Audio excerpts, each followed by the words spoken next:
from the Giants. Daniel, is that you? Beat the Chiefs. Show me.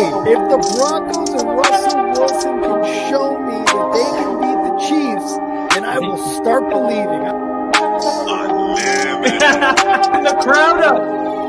And so are this defense, and Kansas City won't snap the ball again. The Denver Broncos have beaten the Kansas City Chiefs. David Montgomery on the Lions.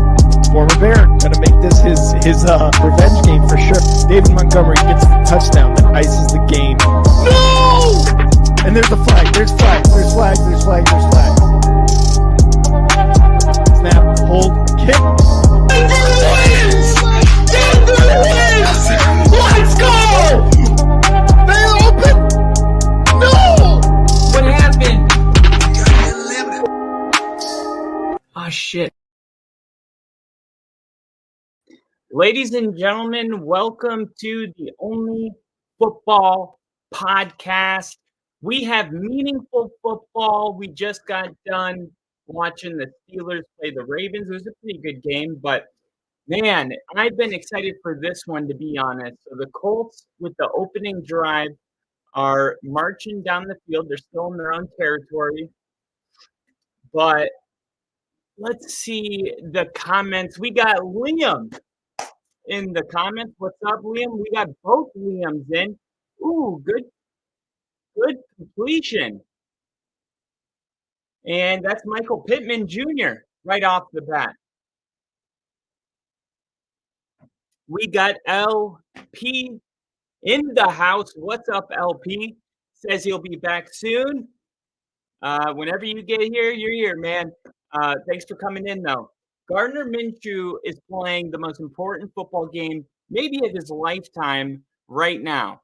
Here we go. 1st and 10, Colts pushing the ball downfield. Gardner pumps, rolling out to the left, avoiding a sack, flips it to Pittman and picks up a first down, or right next to a first down. What an opening drive from the Colts. This is a statement. And this game is in Indianapolis, so they're playing for their home crowd. They're going to have that benefiting them throughout this entire game. But here we go, shotgun. It was a little bit short, 2nd and 1. They're going to hand it off. Taylor picks up the first down, no problem. Picks up about 3. I have quite a bit of bets in on this game. All of them super excited about. And I really do believe that they're going to go through. This game just has a look to it. I think there's going to be a lot of points scored in it. I don't trust any of these defenses, although the Colts have been playing better defense the last couple of weeks. And then the Texans, how much do you trust C.J. Stroud on his first game back from injury? I think he'll be fine, but it's worth noting that it's his first game back. Here we go. Play action. Minshew steps up. Now he's going to run it and pick up 9 yards. It's not going to be where the slide ended, as always. It's going to be where he took himself down, and he's a little frustrated himself about that when he realized that the ref spotted it just a yard short. So, all right, 2nd and 1, no huddle. They probably just go right back to Taylor here, just like they did on the last 3rd and short. And they're going to hand it to Taylor, and he's going to pick up way more than a first, all the way into the red zone, down to the 19-yard line. What a run. Jonathan Taylor has come out and balled. And it was interesting in the beginning of the season with the contract holdout and Zach Moss leading the NFL in rushing yards and being such a pleasant surprise for the Colts. And then, getting Jonathan Taylor going again, it seems like he's in mid-season form right now, week 18. And they're going to go right back to Taylor, and Taylor makes a man miss, picks up 4. And Taylor's going to probably be getting a lot of the carries today. We got Brother May in the house. What's up? Man. Let's get into some of these that I got, all right? So we have I think Nico Collins scores today. Gut feeling. I also have Jonathan Taylor getting the first touchdown of this game. and I'll tell you why in a second. But if he does get the first touchdown, it's really, really, really big. Uh, and I'll tell you if it gets that. I don't want to jinx it. I'm actually mad that I even brought it up. So here we go. Here we go.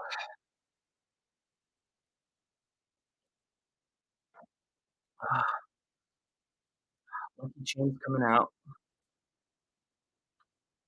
All right. Current drive right now, 10 play, 61 yards, 5.5 minutes, and the Colts are taking a ton of time, and we're going under 9.5 minutes left, and they're gonna motion like Jonathan Taylor is not in the game right now.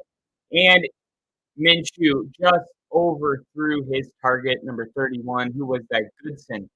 And what are they gonna do? Shane is gonna okay, he's gonna kick the field goal, but man, there's nothing more. Uh, it's like I don't want to say it's like when you go out and you meet a girl or a guy. Whatever. Okay, here we go. Here we go. They're looking like they're gonna go for it. If they snap this ball, okay, the officials are letting Houston make substitution. They're just trying to hard count. Yeah, hard count. Take the 5 yard penalty. But yeah, like you do all of that work and then you come up with a field goal. Not good. I I understand that you have to take the points. It's the right decision. But as a fan, if you're a Colts fan right now, you're a little bummed that Matt Gay is on the field right now. You would rather Jonathan Taylor be in the end zone. All right. So it's going to be a 38-yard attempt. Not sure what's taking so long. All right, there we go. Refs blow the whistle. Clock's reset. Either is fine, Kyle. I forgot what I asked. Edub said, "Hey, hey, hey, Steichen and Minshew, what's up, Edub? First things first, welcome to the Only Football Podcast, buddy. And it looks like I need to update the ticker. The Colts were 1 point favorites in this game, or 1 point underdogs, excuse me. So a home underdog. And I think that just shows you how high people are on CJ Stroud. CJ Stroud was having the kind of year where he could have been the MVP. And if you ever wonder, like, how fast winning and losing just changes your opinion of an entire team week to week, when the Cleveland Browns went to Houston 2 weeks ago to play the Texans, me and Rick, this was only Joe Flacco's second start, I believe. Me and Rick both picked the Texans. We thought there was no way that Cleveland could win that game. Okay, if that game happened today, we would probably there'd be a lot of people picking the Browns. And it's only been 2 weeks. You know, you go back and watch these videos and you're like, "Wow, it's amazing how you can feel so differently about a team from 1 week to the next." And this Texans team, let's just not forget about everything that CJ Stroud did this season because it was, like, historically amazing. I'm talking about throwing the football for hundreds and hundreds of yards, breaking rookie throwing, passing yard records. You don't just do all that and then get a concussion and go out for 3 games and we're just not well, let's just he's gonna have to prove it again. I'm telling you, if CJ Stroud gets into the playoffs and I'm an AFC team, I do not wanna play this Texans team. It does hurt that Tank Dell, the injury that he got against the Broncos, that hurts a lot. But what we saw CJ Stroud do was, like I said, historically amazing. Now the most important thing is he's a rookie, so it would be even more unlikely that he doesn't get better every single week, especially a quarterback that was having so much success out of the gate. Clearly, he's gonna get a little bit better as the season goes on. Don't be shocked if he throws for 3 touchdowns and 350 yards in this game. Now, the Colts have been playing better defensively, but CJ Stroud is him. And I don't say that very often. I think it's kind of cringe, to be honest. But I'm going to say it for CJ Stroud because what he's accomplished this season is really just unmatched. You got a first year head coach and a rookie quarterback that are going to be hosting a playoff game potentially if they win this game.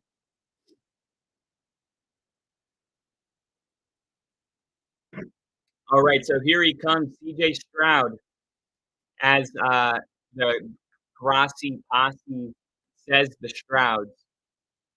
Who you got in this one? You know what? This was my don't touch it. But if you're gonna force me to pick a team, I'm gonna go with the Colts for Jinja. Jinja's a fan of the channel. Shout out to Jinja. I'm sure he's watching this game right now, so I hope his Colts win. All right, CJ Stroud's going to fake the handoff, and he's going to send a message going deep, wide open. He's walking into the touchdown. It's unbelievable. The first play. Did I not just say, remember who this guy is? CJ Stroud is him. 75-yard reception. What a statement. Oh my God, I just got goosebumps. I just got goosebumps from that play. You're on the road. Stroud hasn't played in multiple weeks. You don't throw something to try to get the momentum going. Let's just get some slants, something easy to get him in a rhythm. No, let's take a shot deep and remind everybody who CJ Stroud is. Extra point is good, 7-3. And that did not take long at all. Oh, man. That was exciting. That was very exciting. And now all of a sudden that 9-minute field goal drive from the Colts was pretty pathetic all of a sudden. Why do I have my freaking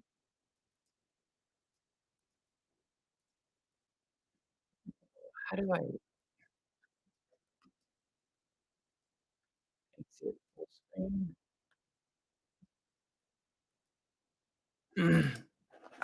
I don't know what I did to my windows, but now I can't move anything. I can't move any of my windows. Oh my gosh, man, what a play. That was pretty cool.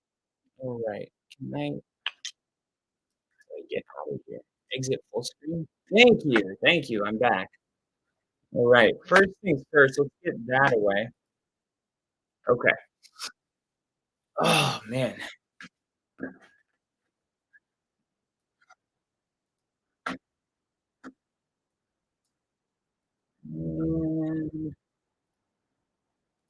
BK. What'd you guys think of the thumbnail? Did you guys like the thumbnail? I put a lot of thought into the thumbnail for this video. I was pretty excited about it. 14.5 fantasy points from Nico right out of the gate.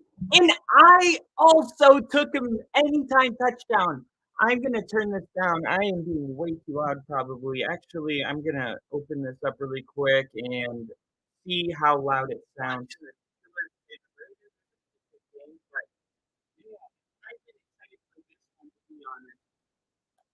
Can you guys hear me okay, or am I didn't know I was going to be this excited, or I would have turned my mic down.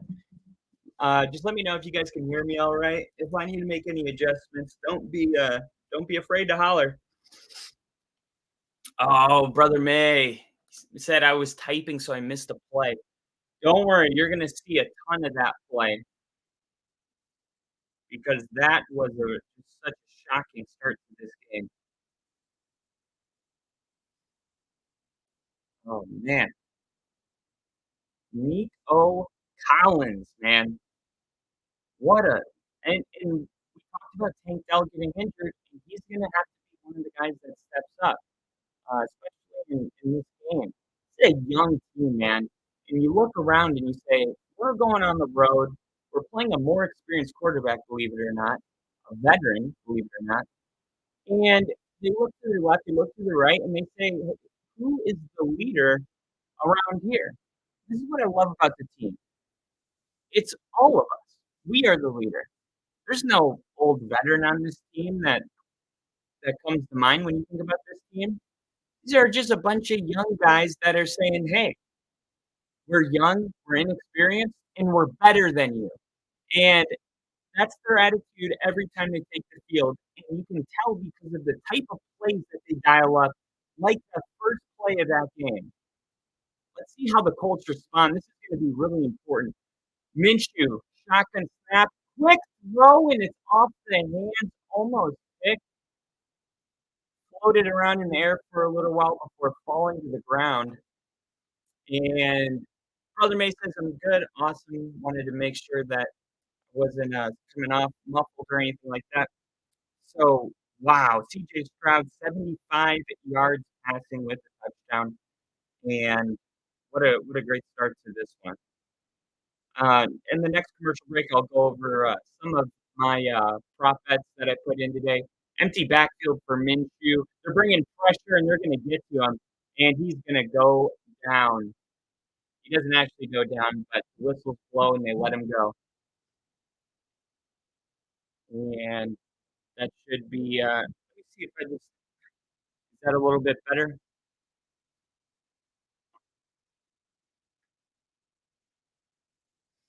And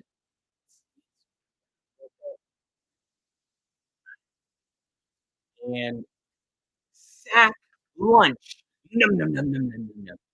Let me know if this sounds a little bit better. I'm a little bit closer to the mic. All right, here we go. They're just gonna run a draw here, and that was Taylor, and that's not how you respond to what you just saw. But they stayed aggressive. The Texans sent pressure. The Colts were clearly trying to stay aggressive. They were empty backfield for first and second down, or maybe just second down, but still second down. You could tell that they wanted to be aggressive, and the Texans matched it. Sent pressure, and you could tell right away that they were gonna get home, and then they just run it on third down and basically forfeit. Say, "All right, let's not do anything stupid. Let's just give them the ball back." And I hate how we act like 4th and 15, 4th and 17 are these, like, absurd amounts of yards. I understand the defense can play really far back, so a a it's a solid play call because if you have a good back, you might be able to make a couple people miss and pick it up, but I feel like that rarely happens. I would rather my coach dial up a play where it's like either my receiver catches it or nobody catches it, like a risk-free type of play, maybe an over the shoulder using the sideline, something. I really think you gotta respond. And, running a draw on 3rd and long is not it. A lot of football left, though. A lot of football left. So, let's get into some of the comments here. Crafty Southpaw says, "The prospect of Pittsburgh being in the playoffs is a headache for everyone." Yeah, I swear if that happens. Oh my god. I don't think it's gonna happen, man. I don't think it's gonna happen because no way, no way. They're first off, they're just not good enough. I spent the entire game being like, "This is bad." If Najee Harris didn't run for 120 yards, like, they had nothing. How is George Pickens, one of the just raw talents at the position, doesn't even have a catch, which I would be okay with if he had, like, 5 targets. Not even a target, not a slant, a screen. Like, how do you have a guy on your team like that and you're not incorporating him into the game plan? Hey, this we have, like, 3 players on our team that need to touch the ball at least 5 times a game. I don't understand what the big deal was. They didn't even try to get him the ball. It was so hard to watch. Mason Rudolph has very bad pocket awareness. He just takes a lot of sacks, and then on half of them, he fumbles it. I know it was raining, but please do not put Steelers in the playoffs. Yeah, I'm not sure why it's a little bit muffled here. Shouldn't shouldn't be shouldn't be muffled. Not sure why it's coming out like that, but I guess there's nothing I can do about it.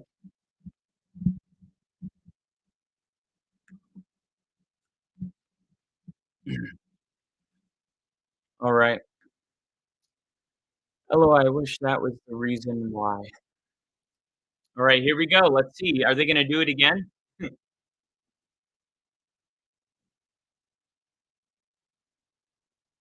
All right, here we go. Singletary, gain of 5. Gardner Minshew now has 21 passing yards. Not great.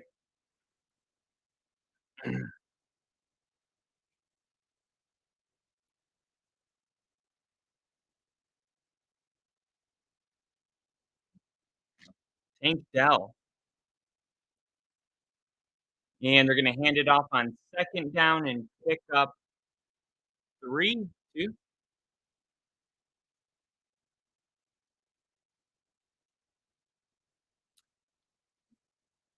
And I know we have a 76ers fan on this show. Joel Embiid did not play today.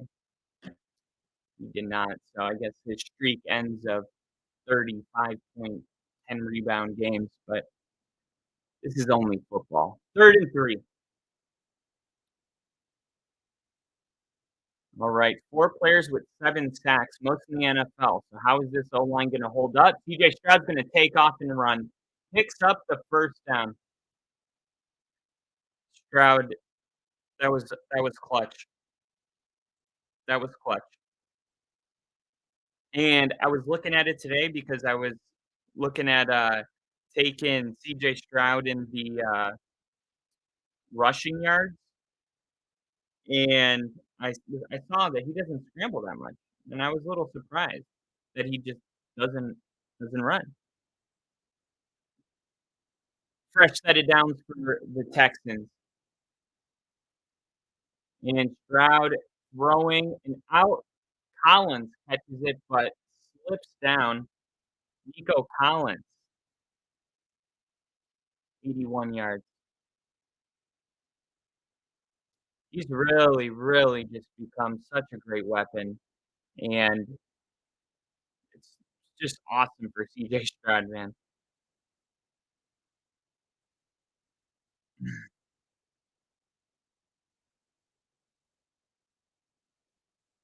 All right, let's see who they go to. Dalton Schultz, still without a reception in this game. They're gonna run it with Singletary on 2nd and 4, and he's gonna get tackled just a couple inches short, it looks like. He hit KP in the eye. He hit KP in the eye. Oh, it's Celtics player. Okay, okay. 1st down by CJ. Hey, brother May, you don't gotta hit the comment twice if you don't want to. I'll always click it there.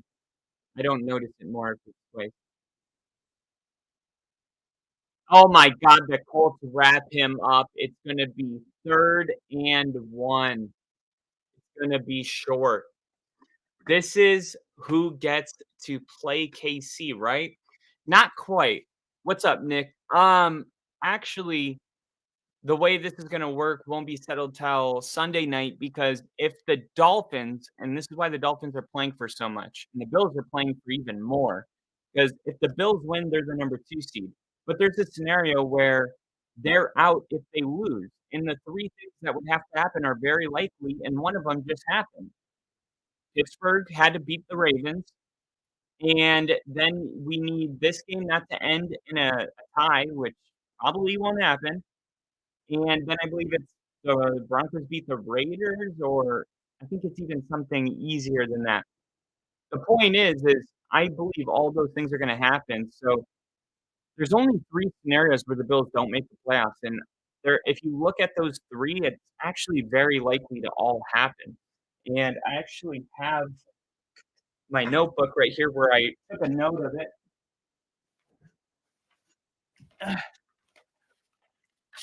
And yeah, so for the Bills, okay, if they lose and Pittsburgh beats Baltimore, that happened. And Houston, Indy don't end in a tie. And the Jags beat the Titans. That's the third thing. If the Jags beat the Titans and the Bills lose, they're out of the playoffs. So, I mean, I haven't seen this ever, or maybe I've seen it once, but I don't remember last time I saw a team that was either going to be the number 2 seed and hosting playoff games for the most part until the AFC Championship or completely missing the playoffs. This is insane. They're the 2 seed or they're out, and that's why the stakes gonna be higher, but for the Dolphins, right, because they've already clinched the playoffs, this is why the stakes are so high for the Dolphins, because if the Dolphins lose to the Bills, then the Dolphins have to go to Kansas City and play the Chiefs for their first playoff game, which is going to be in you know how Arrowhead is. Do you really wanna bet on Patrick Mahomes not finding a spark in the playoffs at home? Of course not. You would rather stay at home and host the Texans, Colts, or Steelers. So this this game's really, really important, and if you're a Bills fan, you are most definitely rooting for a tie in this game, but that's very, very unlikely to happen. Brother May said, "Sorry, Kyle, I'm gonna take a break and watch the game.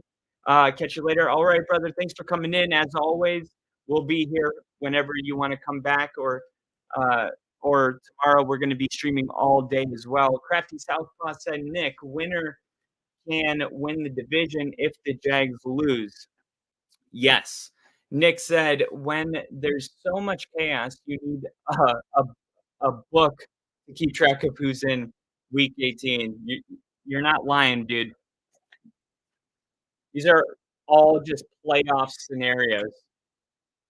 These are all just playoff scenarios, and, man, it's even more crazy because Bills turn their season around, so if they lose and they miss the playoffs because of that scenario, does Sean McDermott get fired? Even though he turned his team around, the stakes gonna be higher. Players, coaches, fans, everybody. Jonathan Taylor, 1st and 10. What a run by Jonathan Taylor. He picked up 14. Damn, what a run by Jonathan Taylor. And I think this is good for the Colts. They really need to Jonathan Taylor needs to have a big game today to keep CJ Stroud on the sideline and not ask Gardner Minshew to do too much. He can do a lot when he has a good running game, and Shane Steichen clearly knows that. This Colts team's definitely overachieving. Shotgun 1st and 10. Pressure coming, and, forced him to make an inaccurate pass. Damn it.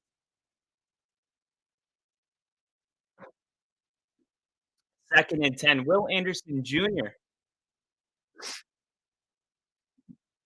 nursing a high ankle sprain, says he's not 100%, so that's something to keep an eye on. He's a huge reason he's definitely become a leader of this defense, heart and soul. Alright, they're gonna fake the handoff, it's a good fake, and they throw a slant to Will Mallory, and it was dropped. Houston Carson on the coverage. Is he the first player to have the last name of the city he plays for? His last name's Houston. Well, no, there was no, he didn't play for Houston, though. He played for the Chiefs, I think. Alright, here we go, 3rd and 10. Randy.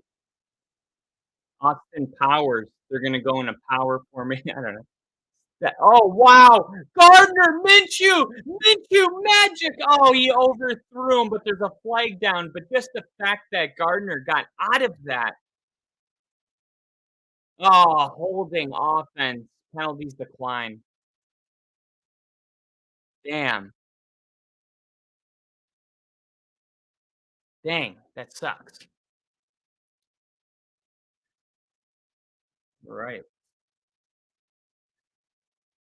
Let's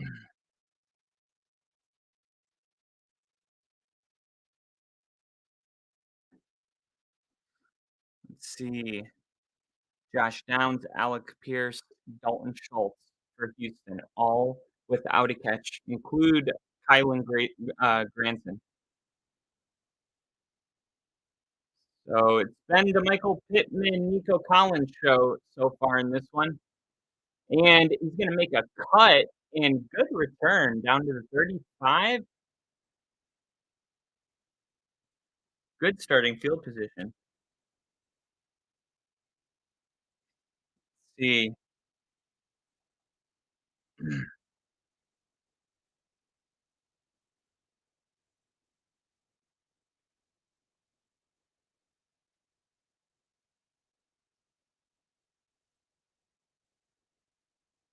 Sorry, I got to be heads down for a second.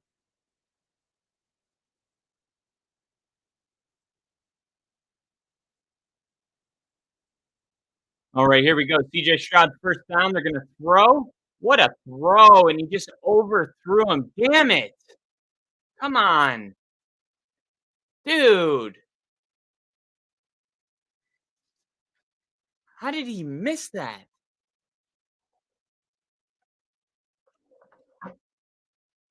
Minshew magic has been fizzling so far.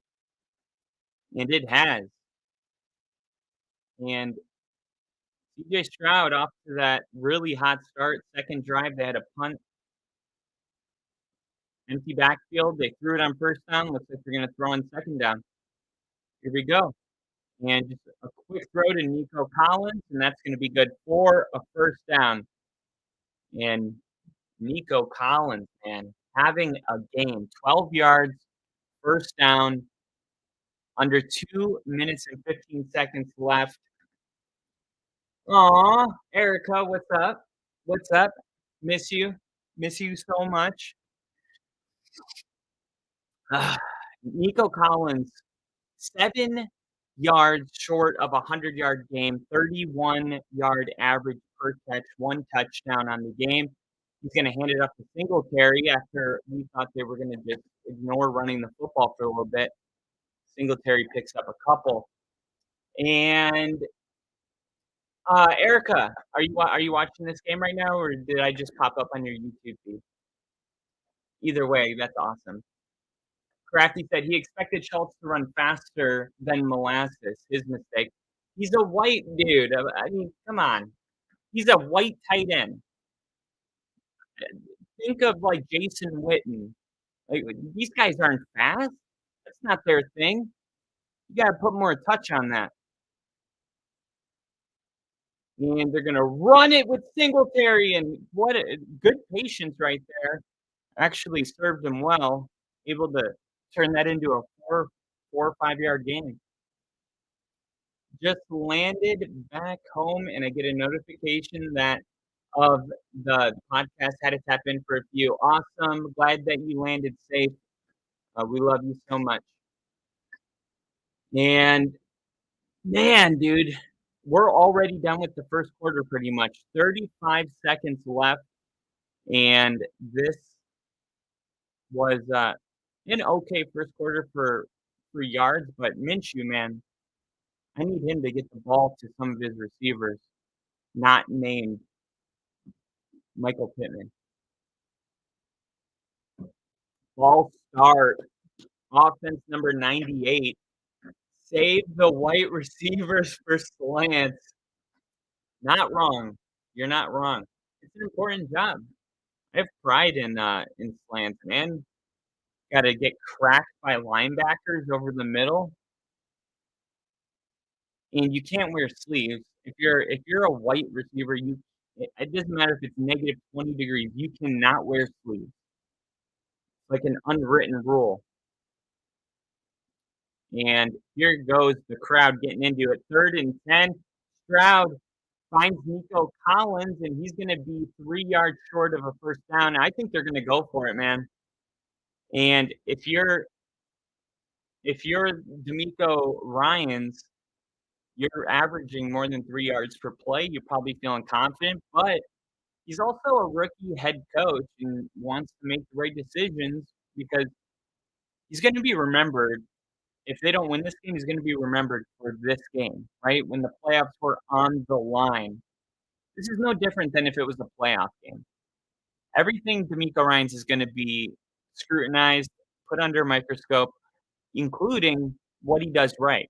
We're gonna overreact to everything. So I think the first quarter coming to an end gives him a little bit extra time to think about his decision, but I like it, man. I like the decision to go for it. I think you gotta stay aggressive, send out your guys.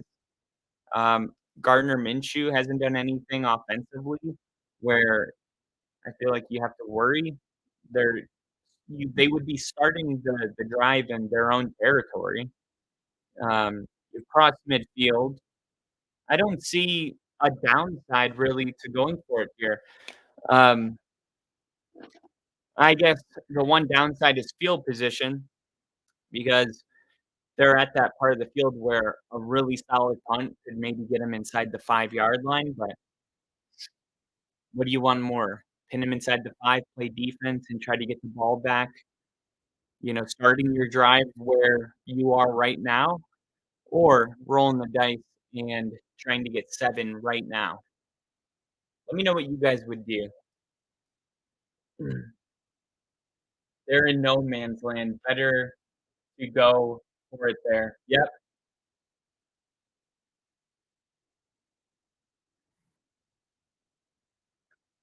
couldn't agree more.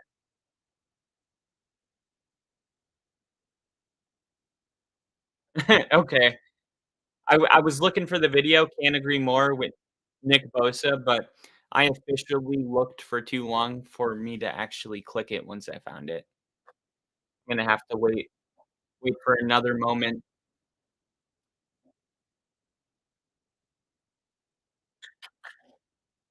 and I'm gonna see, what are they, 2, 3 yard? I think it's 3 yards officially. Yes, it is, 4th and 3.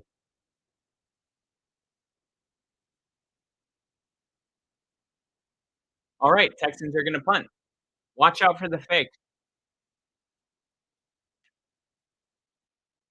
And D'Amico Ryans, man, like I said, whatever decision he makes,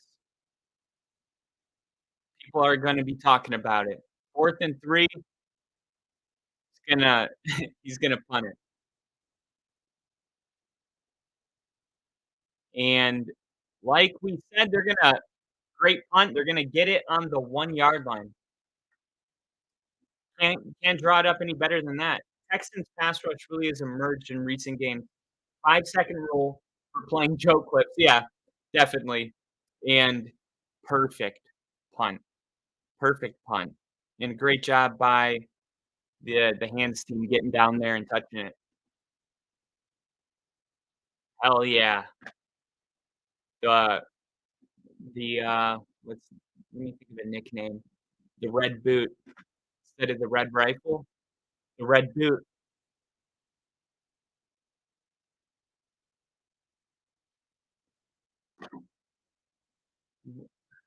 All right, so from the 1-yard line, I would imagine a QB sneak probably coming here.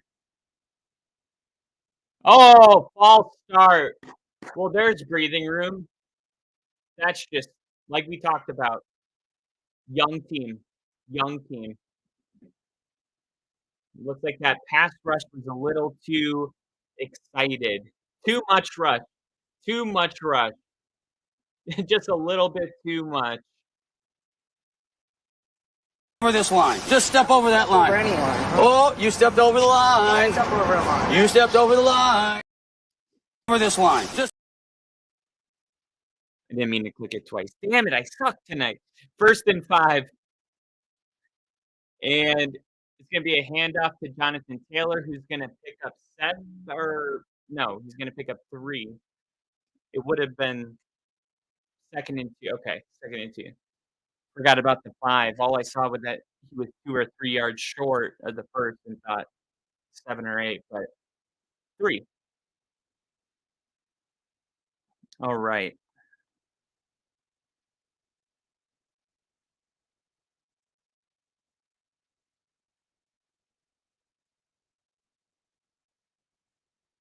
Still only one touchdown scored in this game, man. And they're gonna run it here. Jonathan Taylor. There you go. Jonathan Taylor, man, he's playing football. Held out for the beginning of the season. He saw that his replacement was balling out and was like, "You know what?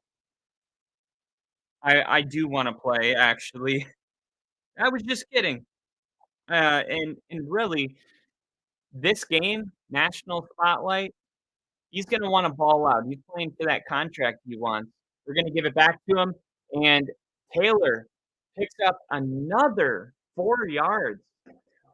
Ninja in the chat. What's up, buddy? Go Colts. I'm cheering for the Colts in this one.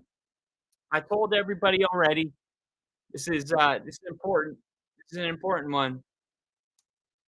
Must be cool to be playing important football week 18. Maybe one day I'll know what that's like. 13 minutes. No, I'm just kidding. I'm happy for you. I'm just sad. 2nd and 6.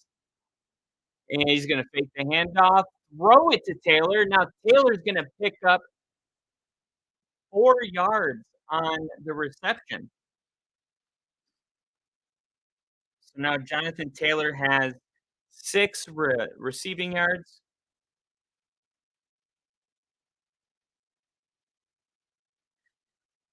Josh Downs, Alec Pierce, still without a catch in this game. I know they're running heavy, but I wonder if they're gonna get some of these guys involved. Oh, Alley Cox, they have options,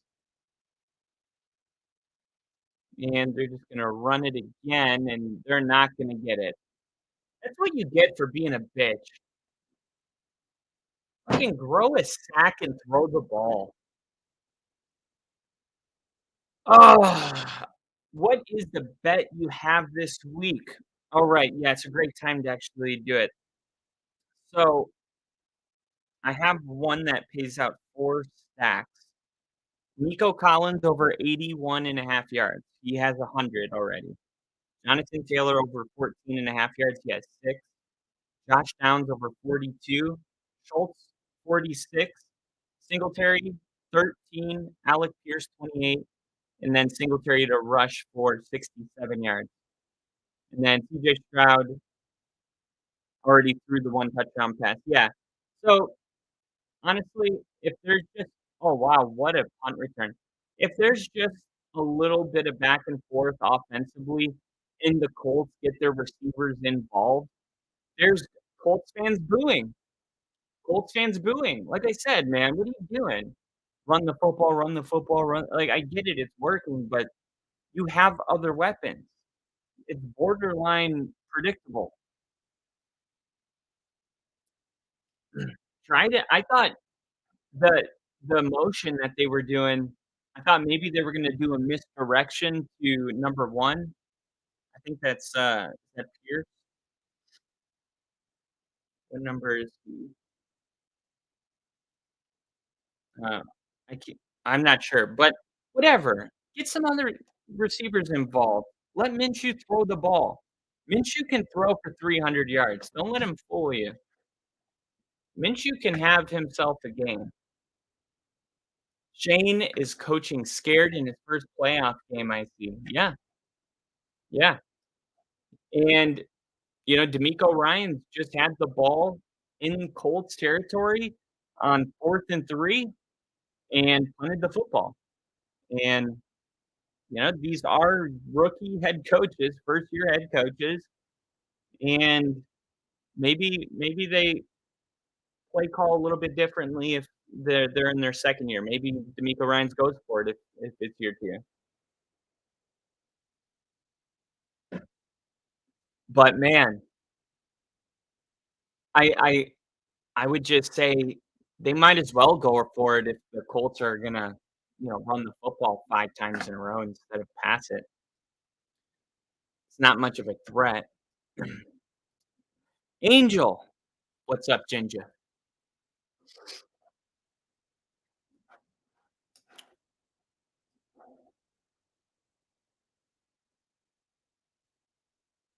Oh, yeah, it was a horse collar. Yeah, so that's why they were booing.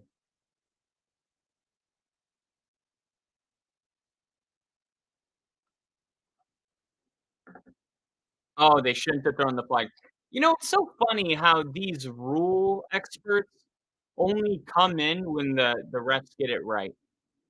The only time the refs come in when when the officials got it wrong is when it's blatantly obvious to the people watching at home. That's the only time because they have to. Because everybody at home's like, "They missed that call," and it settles everybody down for them to come in. But the no calls that don't make a big spoof when they happen, they never come in and just, "Hey, I know no one saw this, but look at this missed call here." They never do that. They only do it when it has to be addressed because it's such a big missed call. I would appreciate coming back from a commercial and then being like, "Oh, looking back on that 3rd down, there was actually maybe he could have been called for holding right there." Um, Never happens. 10 minutes, 40 seconds left in the second. Singletary, after a 1-yard run in the backfield. Nico Collins to the bottom. Who's this? Menchie? Mechie, second-year player from Alabama. Wacky Wisdom Sports. What's up, man? Welcome. Let's go Texans. I had the best night of my life in Houston last year. Oh, man, I would love to hear about it. I know what Houston's known for. You were at an 18 and up place, I bet. All right, here we go. Texans have converted on 25% of 3rd downs since week 13. That's the last in the NFL. So that has been an issue. And they're going to throw it over the middle, and it's going to be a 1st down. And Schultz gets his first catch of the game.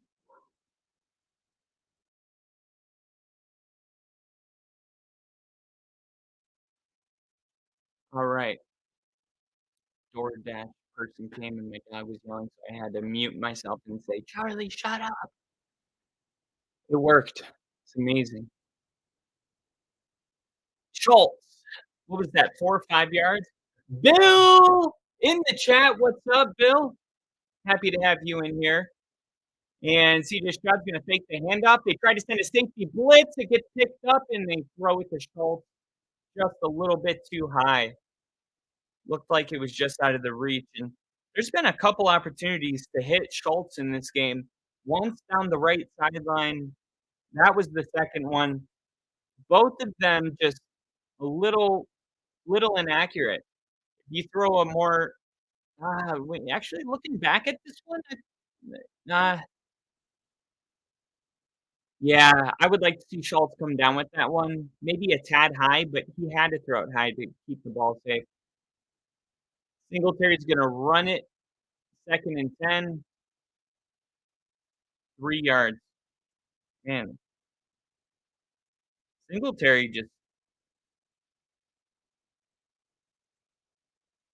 hasn't really busted a run yet in this game. Not 17 yards. I would like to see him pop one for like 10, 15 yards here.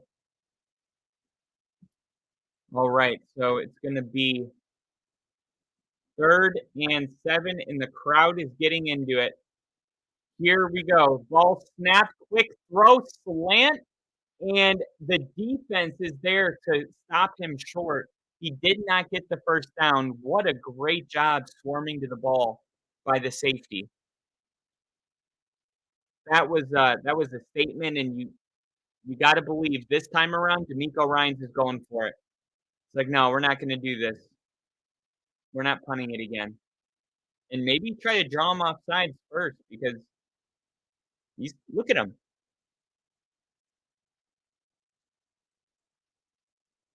Oh my God. Now they have to punt it. Jeez. How? How? How is it 4th and inches in a playoff game and the leader of the team? This is that one guy that's the leader. Part of the ownership group, for crying out loud. Come on, dude.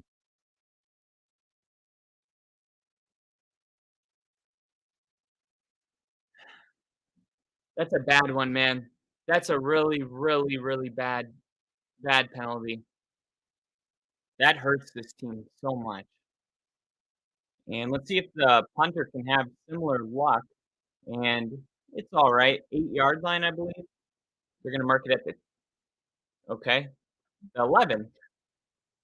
I feel like there's no rhyme or reason to that. The ref just like, oh yeah, it went about right here. They should just put GPSs in the little.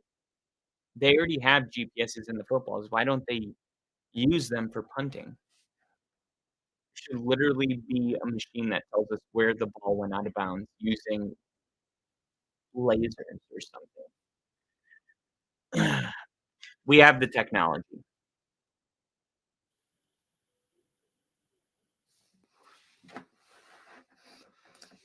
All right, so let's see how I'm doing here. All right, I need Jonathan Taylor to have 8 more receiving yards. Josh Downs over 42. Okay, this one's looking pretty good. Let's find a really easy one so I can share it with everybody.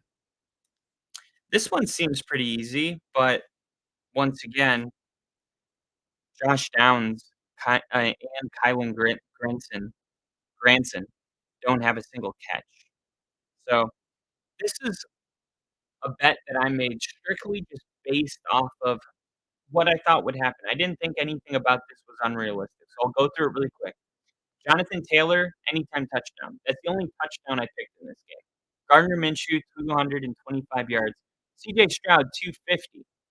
Michael Pittman Jr., 50 yards. Josh Downs, 25. Alec Pierce, 25. Dalton Schultz, 40. Nico Collins, 50. He's got 100. Michael Pittman Jr., 4 receptions. He has 3. Nico Collins, 4 receptions. He has 4. Kyle Granson, 2 receptions. Josh Downs, 2 receptions.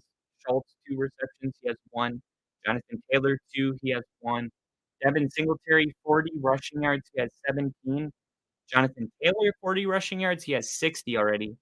And then 1 passing touchdown from CJ Stroud, 1 more needed, and 2 from Gardner Minshew. He's at 1,159. It's a lot of 25 yards. Dalton Schultz getting 45 yards.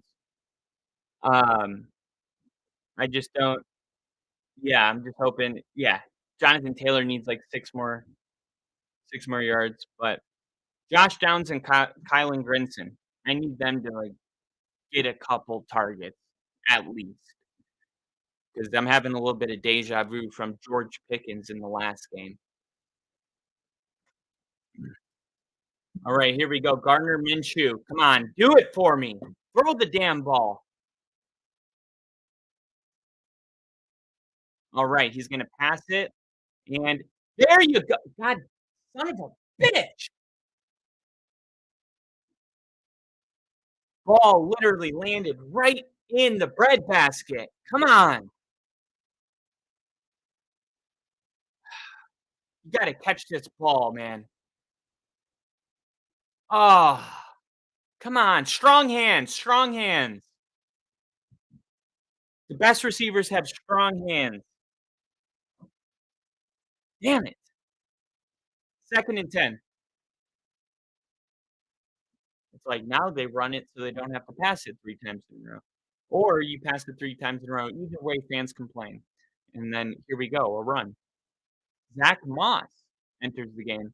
We just talked about him earlier, how well he did filling in.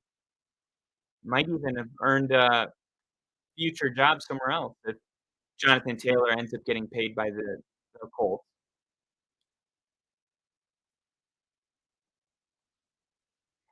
Oh, wait, no, didn't Jonathan Taylor did he end the I don't believe he got paid, right?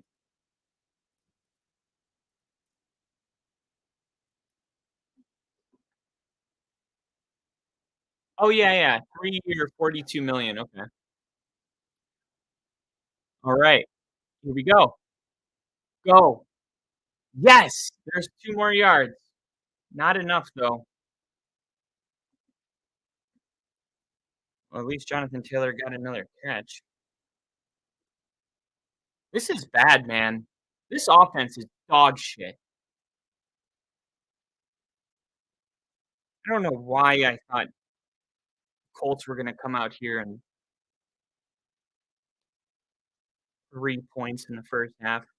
God, seriously. The Colts haven't converted on 1 third down this entire fucking game, and there's 6 minutes left in the first half.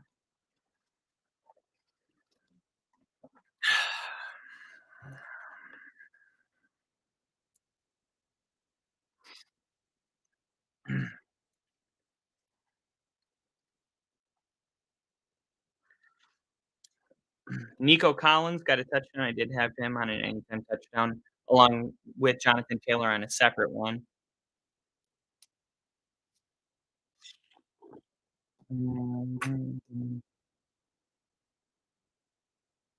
Yeah, man.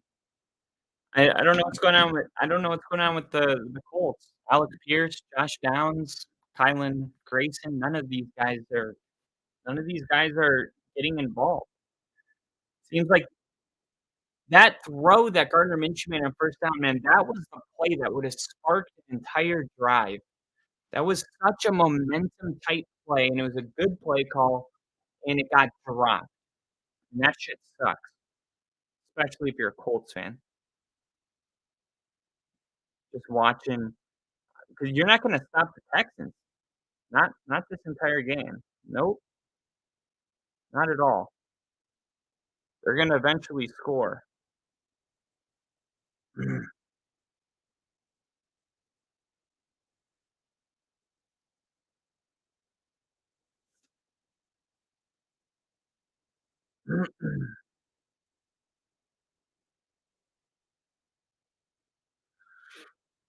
And the Utah Jazz are up 62-73 on the Sixers.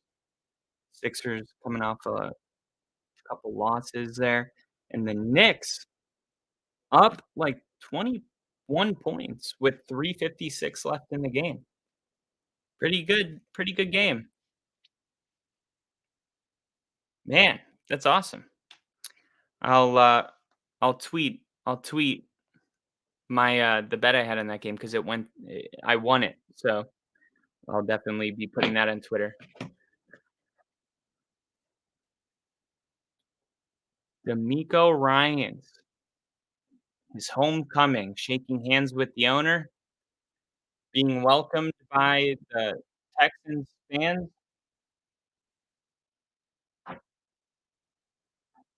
All right.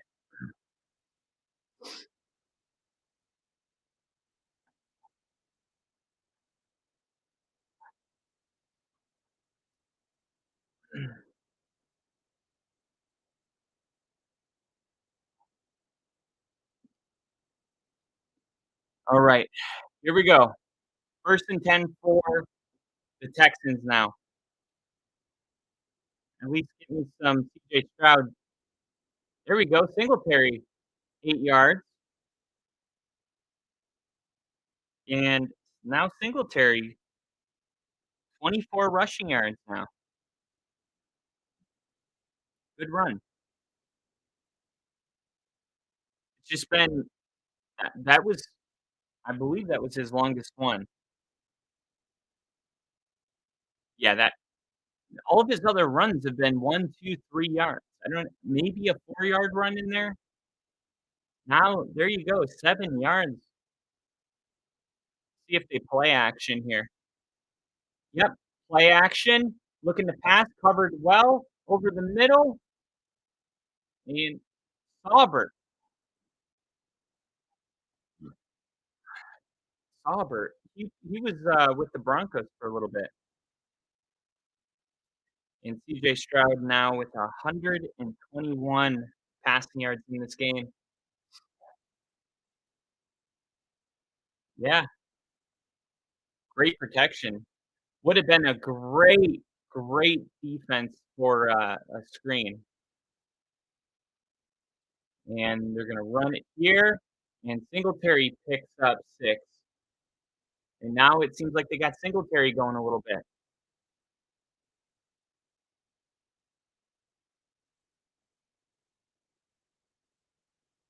Man, Nico Collins, just watching that deep ball, he's just so fast, man.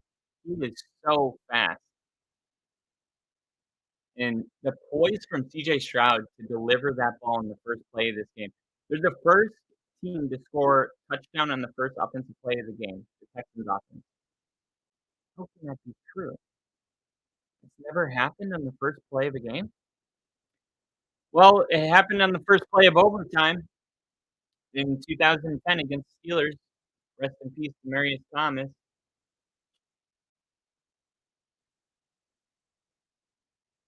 Tim Tebow to DT.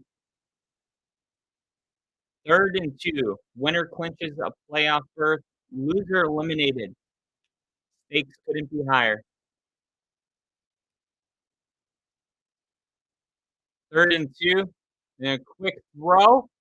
Nico Collins going down the sideline all the way down to the 3. Nico Collins is here. Nico Collins is here. Unbelievable. He's got a lot of yards. This dude is balling out right now. Balling.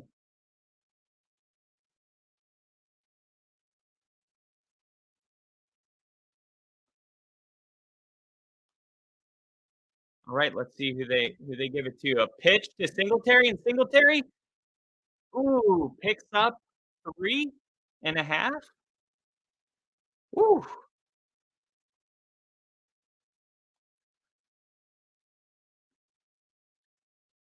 All right, let's see something real quick.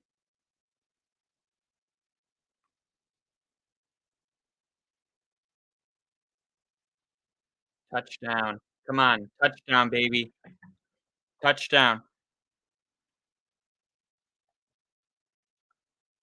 Loser is out. Who's it going to be? 2nd and goal. 2.5 minutes. And they're going to run it again with Singletary. And Singletary, with the second effort, gets all the way to the 1. Woo! Singletary now with 39 rushing yards.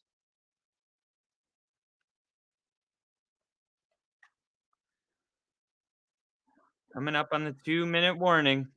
Texans are going to hard count and allow it to happen. So, 2-minute warning. Colts trying to make a stand here defensively. But the Texans defense, man, only allowed 3 points yet. And now they're risking going down right here, 11 points. 14-11, not what Colts fans wanted. Unless the Colts can come up with an elaborate stand here, this is not good. And the Colts were underdogs at home, but they were 1-point underdogs. Nobody really thought that the Texans were just going to come in and have their way like this. But I give the Texans all the credit, but right now I just think the Colts are beating themselves. We're seeing drop passes, we're seeing very conservative play calling. They need to just go out there and play how they've been playing all the other games this week or this year. They're a top 5 scoring offense. This team gets 30 points a game, it seems like. This was not a good time for them to have their season low uh, in scoring. Not good.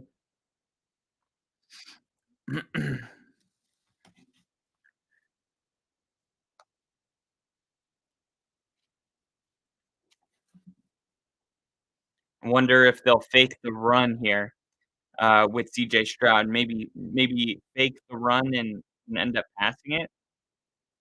Would that be crazy? I could see it happening. I really could.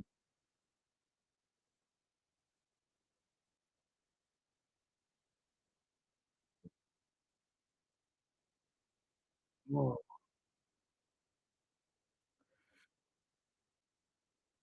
All right. Here we go.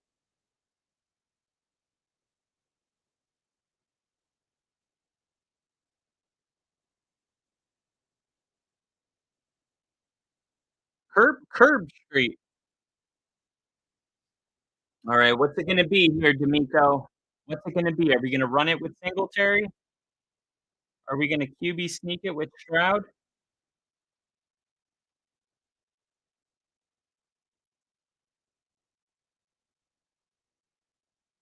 What's the hook gonna be? Here we go. 3rd and goal.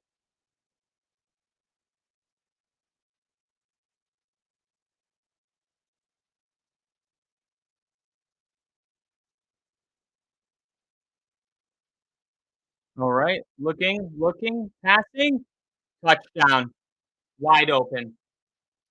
And we had a feeling they were gonna pass. Colts playing the run, and CJ throws a dart in the back of the end zone, easy touchdown, 8 play, 57-yard touchdown drive by the Texans. Really, it was that huge play to Nico Collins again that set this up. And I would say the Colts are gonna wanna be aggressive now. They got 3 timeouts, 157, try to get something going and get some points on the board, or you're gonna get booed by this home crowd when you go into halftime. Pacers lost, so Colts gonna lose. Ooh, is all Indiana gonna lose today? Did you just jinx everybody? Jinx all the Colts fans?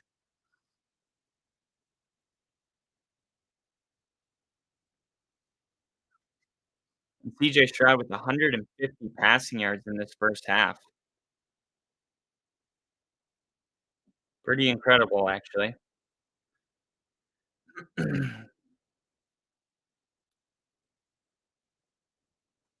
All right. I'm looking to see who gets involved out here. Is it gonna be Josh Downs, Kylen Grenson? I'm cool with either of them. Either way is fine with me. Just get it done.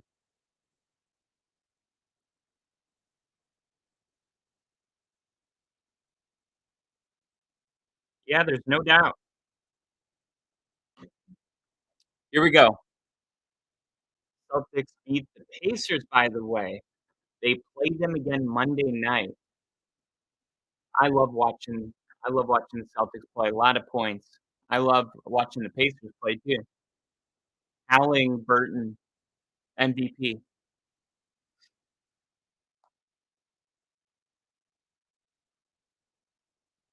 All right, looking back on this touchdown pass by CJ Stroud.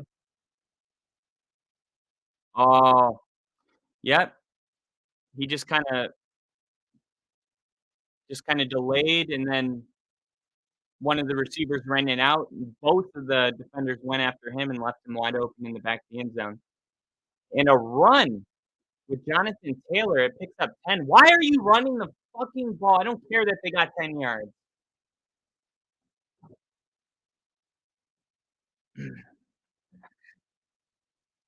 Come on, throw the ball. Throw it. Here we go. Minshew looking, rolling out, has time now, throwing, caught. And now they blow the whistle. I thought maybe he wasn't down. That's Joshua Downs. Finally, finally. And that was 16 yards. Thank you. Is that Taylor?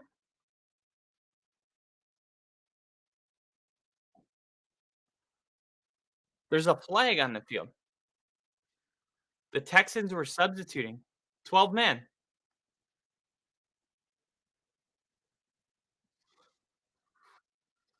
Here's the call. 12 men on the field.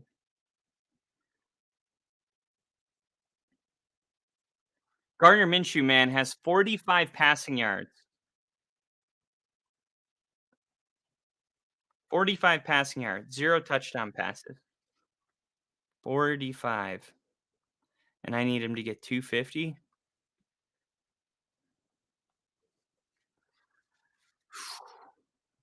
Gonna need a big second half. At least they're down. Hopefully that'll force them to start throwing the football more.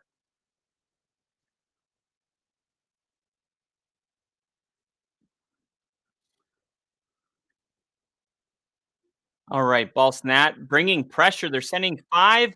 Minshew's gonna get sacked. Wow, that looking like some backyard football going on. Let's see what the flag is. And Will Anderson Jr. was the one bringing pressure.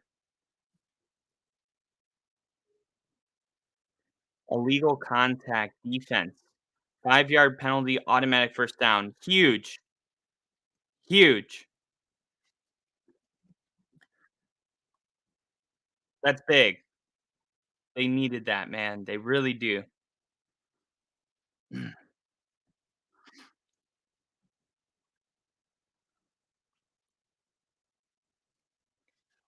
All right, here we go.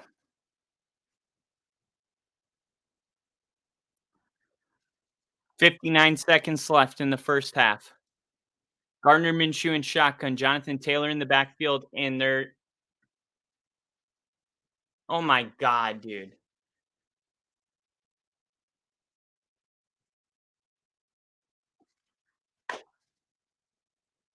How are you guys not knowing the snap count? What happened to you guys?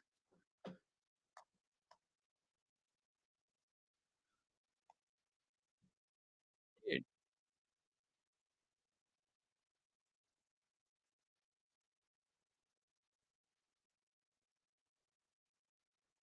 All right, Minshew looking, taking a shot, and it's not even catchable. Fuck. Terrible football. Terrible. Oh, come on, guys. Get it together. You're at home. Yeah, you're at home. Can't be out here playing like this in front of your crowd.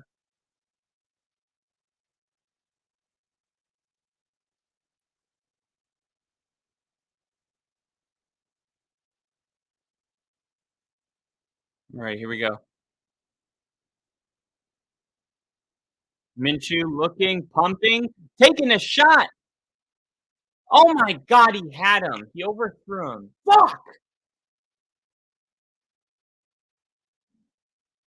Damn it.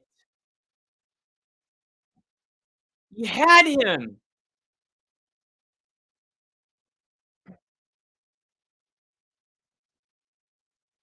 Oh my god, dude.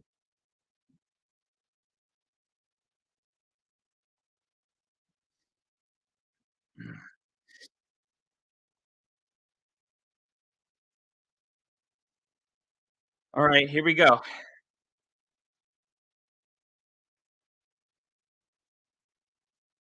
Oh wow, now you're gonna run it? Wow. They're just gonna run the football. So they're gonna run the football in order to kick a field goal. That's just doesn't seem aggressive to me. Yeah, come on. I mean, we'll see what's going on. 40 seconds left. What would you guys do? Tomorrow, the Titans will have a chance to knock the Jags out of the playoffs, which is the reverse of what happened between the team in the final week last year. That is true. That's gonna be really, really fun, man. I'm super excited for next week or for tomorrow and next week. All right, Matt Gay. This is gonna be a 50 2-yard field goal. And here we go. Snap, hold, kick is good. Good. D for the P.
Oh, all right. Ladies and gentlemen, I'm back. Ooh, okay, okay. We got some comments here. Crafty Southpaw. It will likely be Tannehill's last stand as a Titan. He could be dangerous.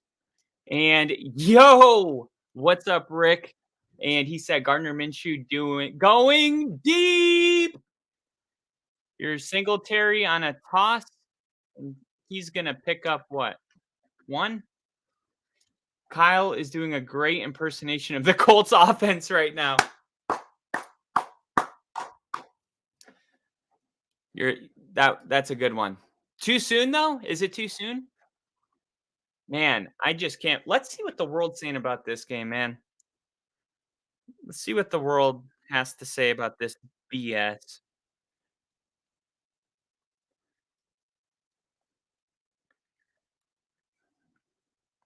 What's happening?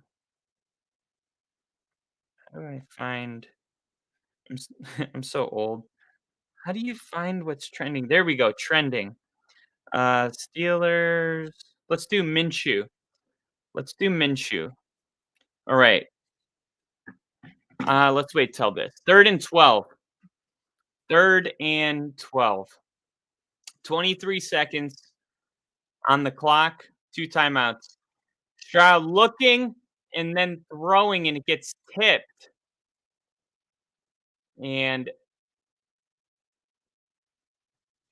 18 seconds. I wouldn't worry about it. Who cares? Colts can't do shit with all of the time in the world. How are they going to do anything with 18 seconds? Like they're going to be good all of a sudden because they have less time and only one timeout? Not a big deal. You're going to punt the ball, and then they're probably going to run it with Jonathan Taylor, and then we're going to go to halftime because that's how they're playing this game.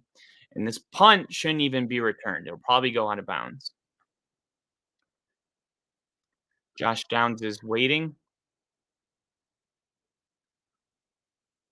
All right, here's Josh Downs, and makes a couple moves and then gets it to the 34 in 7 seconds.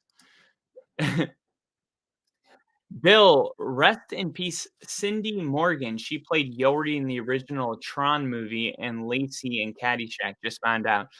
Oh man, sorry to hear that. You know those aren't the movies that I'm nostalgic about, but one day Adam Sandler's gonna die, and it's gonna hit. It's gonna hurt. You know, I remember when I was a kid realizing like I'm gonna see all of these not heroes, but like people that I like and enjoy. Hopefully, I'll live long enough to go after, but it's a weird part of life. 7 seconds left. Minshew will throw it. They have balls all of a sudden, and now he's rolling out and looking, and he's just gonna throw it away because why not? What a fitting ending to this bullshit half. Colts, man. This crowd's frustrated, and they're cheering. Houston receives the second half. Good. That's not. Oh wait, let's hear what D'Amico Ryan has to say. Okay. I like the energy we're playing with. We're getting off on 3rd down, making critical stops. We got to tackle better. Our guys are playing with awesome energy. How do you think CJ's playing? He's ready. He's ready for his moment. He's been calm, collective, making every decision right with the football. He's the reason why we have an opportunity here. Wow. I, what a humble coach, you know? I'm pretty sure D'Amico and CJ are the reason they're there. All right. So now that it is halftime, let's see what the world is saying, okay, about Gardner effing Minshew. Ready? Minshew has got to remember this. Wait, no, that there's no context. Hold on. Minshew, Bradley, Thomas, and Cox need to be gone during the offseason. Minshew going to have to get his ish together. Why would Minshew throw the ball away in that situation? Just throw it downfield and hope to get a PI. Fire Gus and Mo Alley Cox. Minshew is a fun QB and more than serviceable as a backup. However, he's not that guy that's going to take over a game like this. Indianapolis looks lifeless on offense. Definitely. Definitely. Really hope Richardson can come back sharp next season. Minshew isn't working for me. Gardner Minshew at halftime, 6 for 15, 45 yards, 40% completion rate, 47.9 QBR. And I'm actually going to type this really quick. Gardner Minshew at halftime.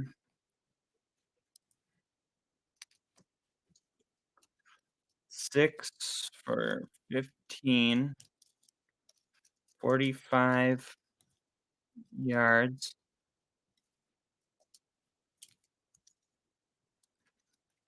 40% completion per 40% completion. That's kind of redundant. 40% symbol completion percentage, 40% completion percentage. I'm just gonna put 40 with the percentage completion. 47.9 rating.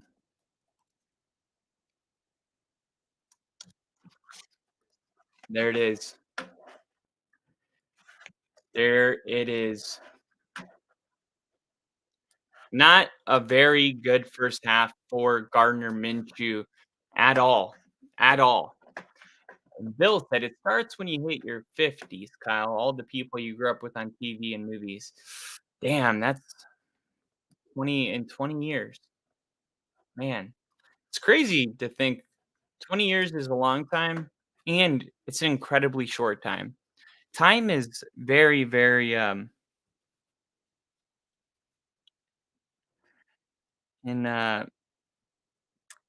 it just changes depending on how you're looking at it. Like if I told you you had to go to jail for 10 years, that would be a long time. But if I said you had 10 years left to live, you may perceive that as not much time at all. So it's total sidebar here, but it is 20 years for me when I think about celebrity like Adam Sandler dying and stuff. 20 years doesn't seem like a long time. But man, it's crazy. Like when I was in the military, I remember thinking I see my family once a year on Christmas. And that means if you have 20 years left with your parents and you're visiting once a day, I realize I only have 20 more visits. You know, that's a way different way to look at it. Not 20 more years, but 20 more Christmases, 20 more long weekends. And that's crazy. But now that I'm out of the military, I realize that there's going to be many, many more. The older you get, the faster it goes too. LOL. Sorry, I didn't mean to get all philosophical on you. No, not at all. I love it, man. Crafty Southpaw, Panthers, Bears, Titans, and Cards all have opportunities to play spoiler versus a divisional rival tomorrow. And I think all of them besides the Cardinals will fail. Liam, my grandparents were in a tornado today, and I can't get a hold of them, and now I'm scared. Dude, tornadoes are scary. I hope you're able to get a hold of them soon. But just keep in mind that we just had a tornado rip through Middle Tennessee like 4 weeks ago, and it destroyed everything. Luckily, we were okay, but it was very, very scary, and we didn't have a basement either. So we could hear it passing by like a freight train. And also, we had the news on, and it was literally watching this tornado go all the way from Illinois, watching it come all the way, and it was going right towards us. And eventually, it was like, "If you're in Hendersonville, seek shelter now. Go to a basement. If you don't have a basement, find a neighbor with a basement. This is a tornado emergency." And all of a sudden, they were like, "Okay, it's right here at the golf course." And that golf course is at literally the entrance of our subdivision, the golf course. And they go, "It's passing the golf course right now." And then all of a sudden, everything went out. The power, the internet, signal, phone, and then it was silence. And it took hours for there to be any type of way to even communicate with anybody.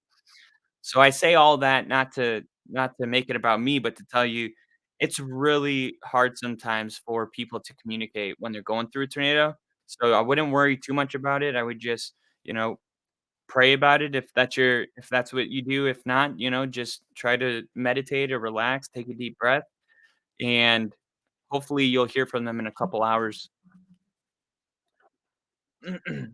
KC, my brother lived in Nashville for a time. That's awesome. That's cool. I love Nashville. Um, but I'm also one of those people that fall in love wherever I go. Um, I'm kind of the same way with the women I've been with. I was married to a Puerto Rican. I've been in long-term relationships with so Puerto Rican. I was I was almost engaged to a black girl, Nina, and then I had a white girlfriend.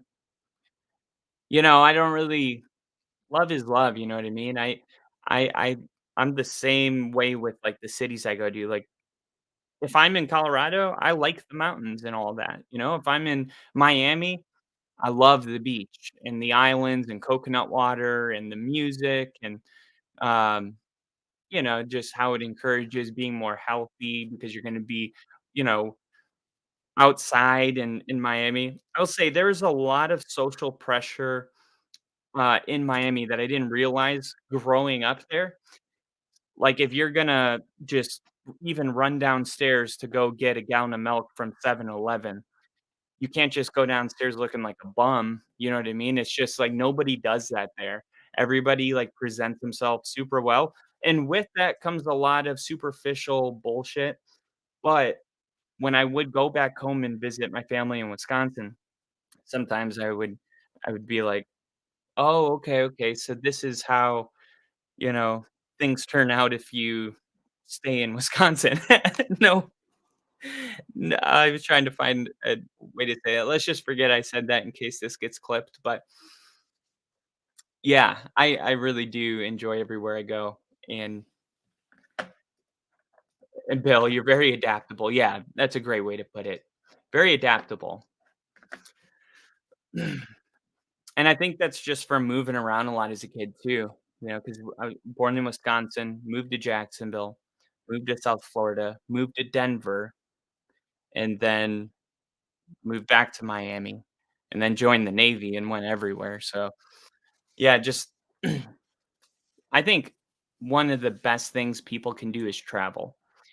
I remember when I was a bartender in Miami, there's after the bar shuts down, the cleaning crew comes in, and, like, we would clean our own stuff, but, like, the deep cleaning crew that waits until everybody's gone, even the staff to come in, I remember he came and I was telling him I was going to California for something, and he said he never left Miami. Guys, I'm not lying to you, this guy was probably 70 years old, and he had never left the city. I just couldn't imagine, like and that I realized, like, because the way I think about it is like, man, your life is so short. Like, how do you not travel? And it almost like I have FOMO for him, and then I realized like traveling is a privilege. That like there's a lot of poverty in Miami, and with poverty comes people that don't have the opportunities to travel and do that kind of this kind of stuff. Miami has a lot of illegals that they have a job and they have money and they're safe, and all they wanna do is just go to their job, don't cause any problems, and, do that for as long as they can. And it's sad, man, because I wish a lot of them could travel more and experience stuff. Um, but yeah, I guess that's halftime. I guess that's our halftime show. Um And I think halftime is actually just about over right now, so hopefully the Colts come out, man. I know it's funny that it feels like the Colts are losing so bad right now, and it's a one possession game. It's a one possession game, but yet it feels like the Colts are down by 21. Not kidding. All right, let's go back to see what the world's saying really quick about this BS. Shane Steichen to bench Gardner Minshew in second half. No way. No, I'm just messing with you guys. Let me know in the comments if I got you guys, though. Join the Navy and see the world, right? Oh, well, I don't know if you are telling the joke, but there's a joke about that, and it's from Navy people. See, real Navy people are on boats and ships and cruisers and all that, and me and Rick have never been on a boat. So a lot of the boat guys will say, "I joined the Navy to see the world, and what did I see? I saw the sea." Because all you see is water. But luckily enough for me and Rick, our aircraft it was a Boeing 737 with bells and whistles and missiles and all the upgrades and stuff. Looks way different than what it looks like when you fly commercially, but it's the same plane. Um, a little bit different engines and stuff like that. Like we fly that plane, the size plane that you fly on, not the big one, but just like the Boeing 737, not an Airbus, not an 87, just like your regular 737. We fly that at we fly that at 200 feet above water, which going pretty fast too. So when you're because we got to be that low. I'm not gonna Well, I guess it's not classified or anything. When we do, submarine warfare, anti-submarine warfare, depending on what the situation is, now that would be classified, but we'll go that low. Rarely do we go that low. We like to be around I'm not gonna do that. But it's just crazy because when you're that low and the plane is turning, it literally looks like the wing is about to dip into the ocean. Fucking trippy. And when you're going that fast, that low, and you turn hard, you really feel your fate, like the G force really. If that bank angle goes over like 18% on the turn, you are standing in the back, trying to load the sonobuoy launchers, and you feel like your whole body's like being pulled to the floor, and it's a weird feeling. And I remember Rick used to get sick a lot, man. Rick used to puke all the time, and I used to always be like, "Oh man, he's just doesn't have it in him." No, I'm just kidding. He's not even here to defend himself, but I used to I used to tease him in my head for that. All right, here we go. 1st and 10. CJ Stroud fakes the handoff. Pressure coming. Here's a throw. Wow, what a throw! And why not just go back to who? Nico Collins? Yeah. Um, I guess right when I said that, I hear the announcer go, "And why not?" But yeah, we're all thinking the same shit. This guy is probably going to have a 240-yard game, and I'm not kidding. This He might break the single season. I don't know what Andre Johnson's record is. I'm just assuming he holds it, but 29 for the Colts just came off the field. We'll keep an eye on that. And a fake handoff, and now they throw the screen to Singletary, and Singletary just stumbles over himself. Lots of Dramamine for Rick. Yeah, yeah, lots of Dramamine, and sips of water.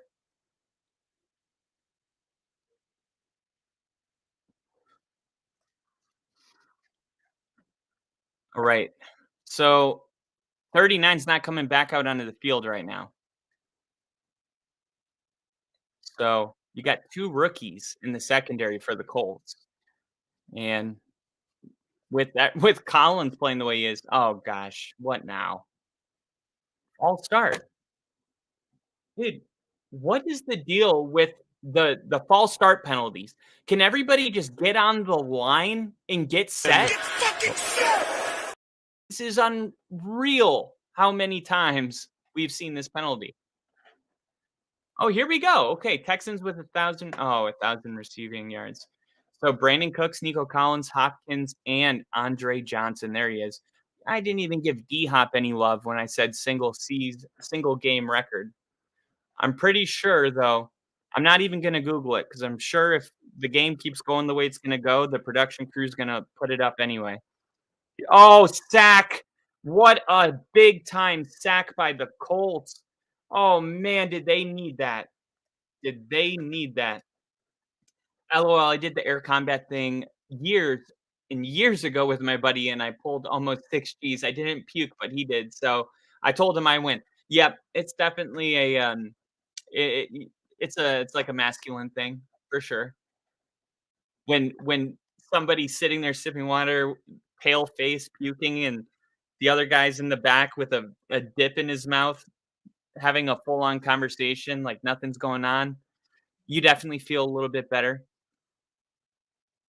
Collins again, Collins again, but this time they're gonna come up short and have to punt it.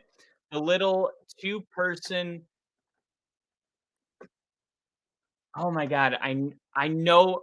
Was this in California, Bill? Or,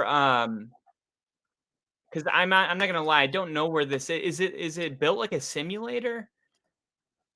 Because I'm really interested in, like, how you guys were able to get in. Is it a military base, or is it open to the public? Oh, he's gonna return it. Here goes down, and he's gonna get wrapped up at the 13. Okay, it is in California. That's pretty cool, man. I would love to do something like that. Um, but then again, I don't wanna do that anymore. Um, it would just be nice sometimes. I really miss flying, man. So, like, after my accident, I didn't like flying anymore. I just didn't like being in the plane.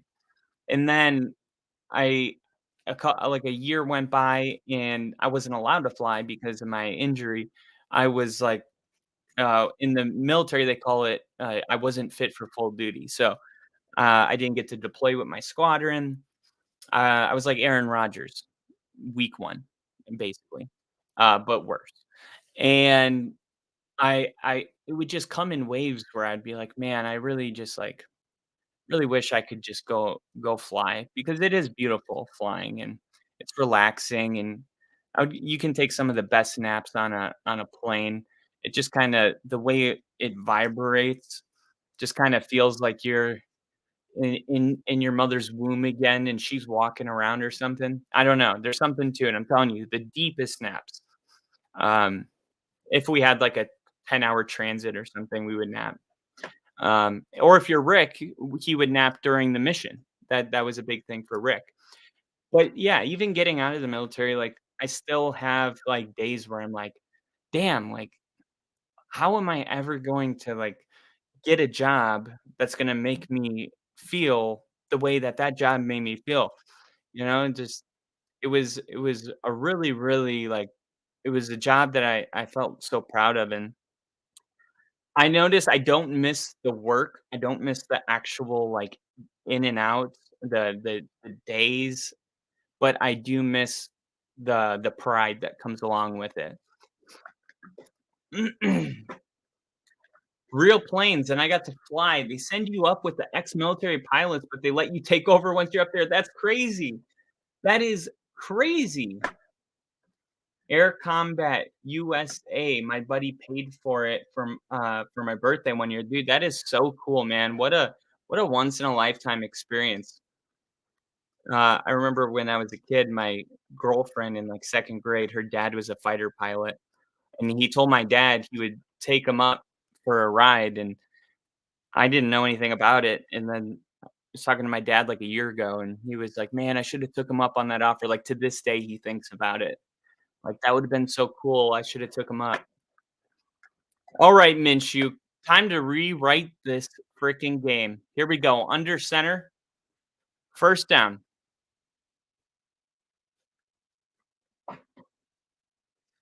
and they're gonna run it with Jonathan Taylor, and Taylor picks up 12 yards. Alright. How's that for a, first down play? Jonathan Taylor, I think he's got, almost 100 yards, if not 100 yards right now.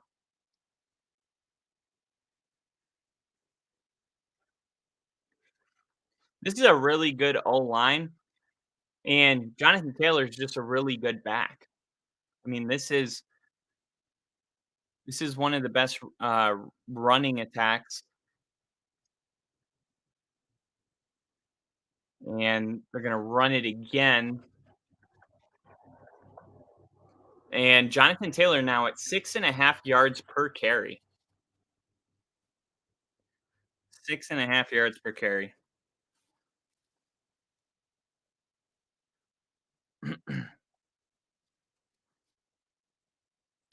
the last 3 games allowing just 2 yards per carry. That's like the lowest total for any team in a 3-game span. That's crazy. Pump fake, Minshew, middle, Branson. Finally, a big play for Minshew. Holy crap.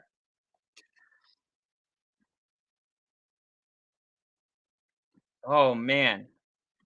All right. Okay. Are we pushing the ball downfield now? Is that what's going on? Uh-oh. Here goes Jonathan Taylor. Here we go. He's got a block. He's going to score. Let's go. Let's go.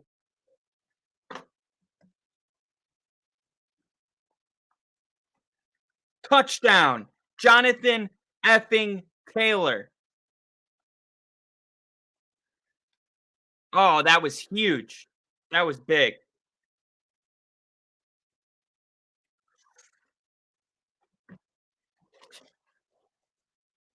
I think here we go. We're going for 2 right now, and Gardner Minshew saying, "Guys, keep it down. We gotta tie this ball game up." And Shane Steichen just looks like such a regular guy. Like he looks like one of the characters in The Office, but not in like an insulting way, like in an attractive way. Not me, but somebody good looking, simple, normal guy. Oh, jump pass! Is that Allie Cox? That's Allie Cox. Allie Cox on the jump pass. Woo! And the 2 anytime touchdowns have gone through, baby. Got him. Let's go. Love it. Love it.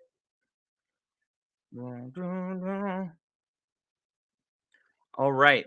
Now I need Dalton Schultz to get going, man. This guy's got 5 yards in this game. Not good enough. Ooh.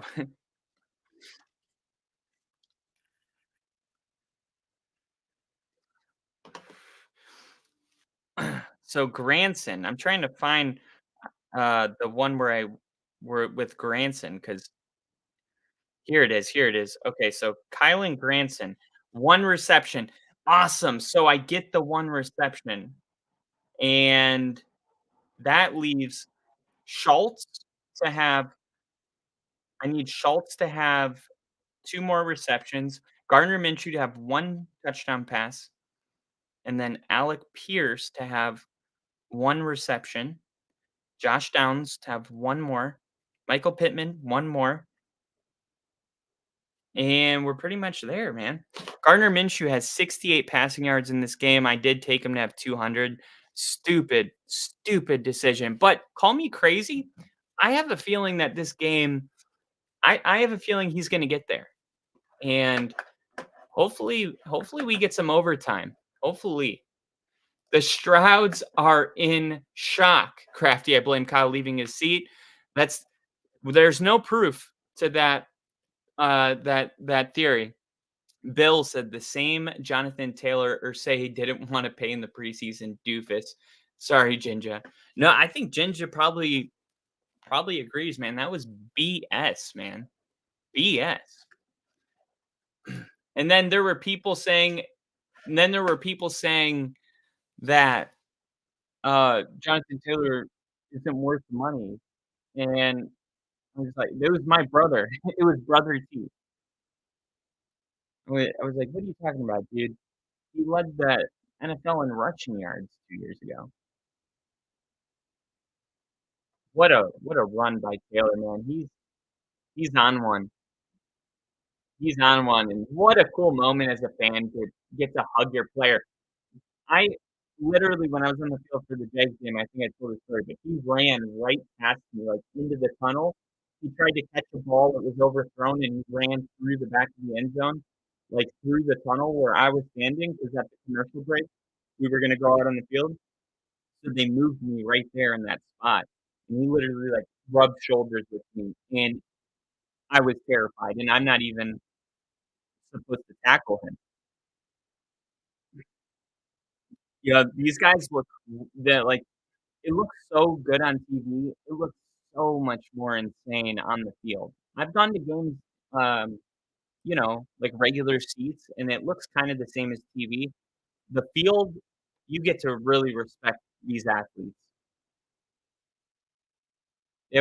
I will never forget that moment, just seeing these players from ground level. Very cool. All right, so the conference leader is the Ravens. Division leader, you got the Dolphins. The Chiefs clinched the West. NFC North, you got the Browns clinching the 5 seed, and now there's just these 3 spots available. You got the 3 seed and the 6 and the 7. All right, here we go. Uh-oh, CJ Stroud incomplete. We got Parker Curry in here. Who are you pulling for, Michigan or Washington on Monday? I'm actually, I'm going for Washington. I want Washington. I I've lived in Washington for the last 7 years. I just moved from Washington, but, I used to actually go to the University of Washington's, rehab facility when my leg accident happened, so I I never thought that they would make it to a national championship game, to be honest, so I'm just gonna keep riding that story. Oh, CJ Stroud pressure, tries to get rid of it, and it's overthrown, and now the Texans are gonna have to punt it, and the momentum has totally shifted, and the Colts now are gonna have an opportunity to go up on the Texans on their next series, and they're gonna have decent field position because they're gonna be punting it from the 15-yard line. Man, good call, by the Texans right there, or by the Colts right there to bring that pressure.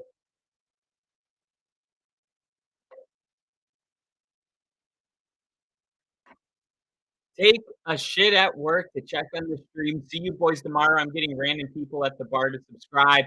Hell yeah. Fucking love it. Awesome. I hope you're enjoying your shit. I know that your shits smell terrible, so I feel bad for whoever's coming in that bathroom next. Some girl that's all dolled up for an incredible weekend just gonna walk in there and be like, "Who did this? I'm here on business." Angel, at least I'm hoping so. So we got Angel hoping Michigan wins. Liam said, "Don't you hate when you take a shower and you get soap in your eyes?" I actually love it. It's like one of my favorite experiences. Favorite sensation is just soap stinging my eyeballs. And I'm a little weird like that. I do it on purpose. A lot of people that don't want soap in their eyes, I make sure I put soap in my eyes every time I shower. All right, so let's take a look here. Let's see what we got. Gardner Minshew needs 132 yards passing. We need about 43 yards passing from CJ Stroud. Michael Pittman got off to a really fast start, only 21 receiving yards, though. Josh Downs has 16, so better. He needs 9 more. And Alec Pierce still without a catch in this game. Um, 0 yards, 0 catches. So, like to see Alec Pierce, Josh Downs, Michael Pittman. Let's just get them all going here on this drive. I think the fact that they have a lot of momentum right now, maybe they come out and they get a little aggressive, maybe take a shot, but it's hard to expect that when they're able to run the football the way they're running with Jonathan Taylor right now. But it is a tie game, and I do think they should stay aggressive. Take advantage of having the momentum. I mean, when you didn't have the momentum in the whole first half, that offense was dog shit. They couldn't muster anything. So I think you got to take advantage of the energy when you got it.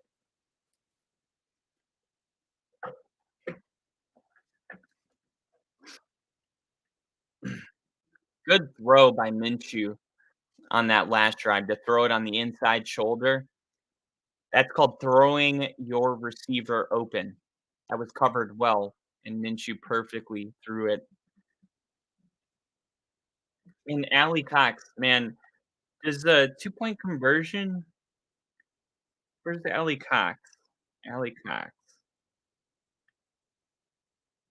I had Alley Cox on something.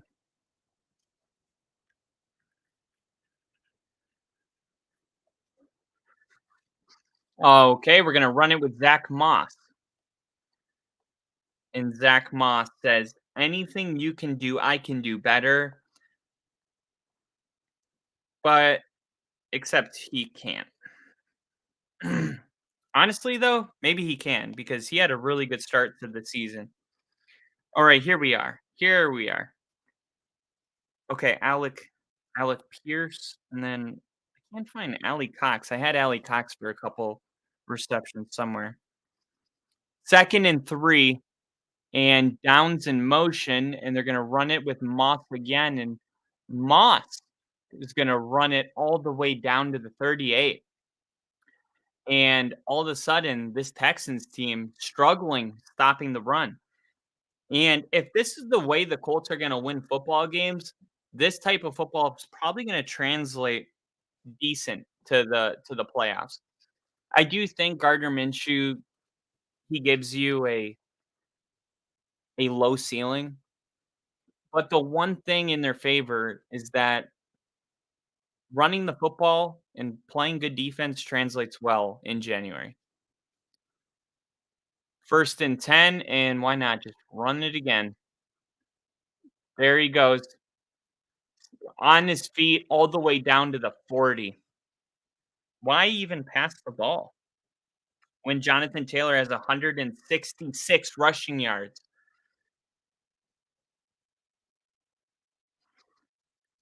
Gardner Minshew doesn't even have 100 yards passing.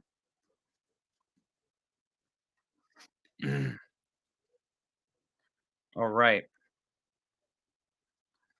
Uh-oh, there is a Texan down. They're holding his ankle.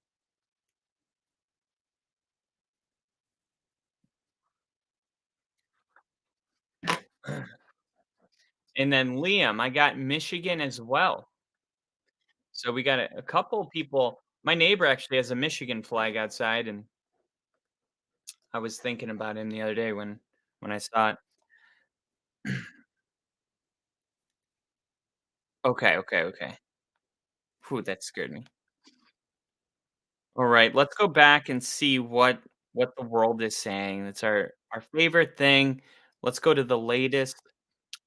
8 seconds ago, Colts realized Minshew doesn't need to touch the ball. That's more D'Amico than Stroud, just like how the Colts are more Steichen than Minshew. Bro, Texans better not blow this game. No one wants to see bum ass Minshew in the playoffs. That's harsh. That's harsh. Minshew getting carried by his running backs. Minshew can't lead his team anywhere. If the Colts win, they better thank JT, Jonathan Taylor, for the carry. I refuse to lose a bet to a team with Gardner Minshew. Gardner Minshew's snow game? Ew. Minshew not hitting open receivers. Always JT rushing the ball. I pray that Minshew would be a Packer backup one season so I could get his jersey. I'm sorry to say this. I don't know what he's talking about. Weird. Somehow he feels bad about it. Why would Gardner Minshew do this to me? Make Minshew beat you for Christ's sake. That's a great point. I'll stop right there. Make Minshew beat you.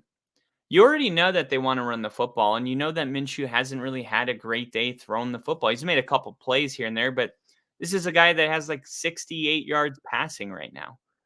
I'm surprised that the Texans aren't more sold out defensively against the run. Ali Cox doesn't have a catch. Downs only has one catch. They're definitely in a rhythm right now, and it involves 90% running. So make an adjustment. Get them out of their rhythm. Make them throw the football. Load the box. That's hot. But yes, load the box up. All right. 1st and 10.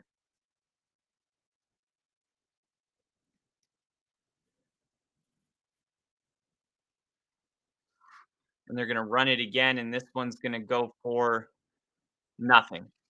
It's about damn time. Man, that injury really got him out of their rhythm, though. I remember when players used to fake injuries just to get them out of a rhythm. And then they ended up because they would also stop the clock. And then they were like, okay, when the player gets off the field, there's going to be a runoff if it's below a certain amount. So they found ways to kind of prevent that thing from happening. But even when it's a real injury, you see how it affects the game. And they're just going to run it again and go nowhere. There you go. That's what happens. That's what happens when you have no creativity. It's just kind of, I just want to see them throw the football. That's all. I don't know why he has to run it 2 times for no gain in order to throw it. I guess because he has 160 yards on the ground. But I like watching Kyle Shanahan's offense so much more. It's so balanced. You get 20 passes and 20 runs. Very, very, very balanced. 0 for 6 on 3rd down and 0 for 7. And Minshew once again is a fucking bum. I do, Liam, not gonna lie.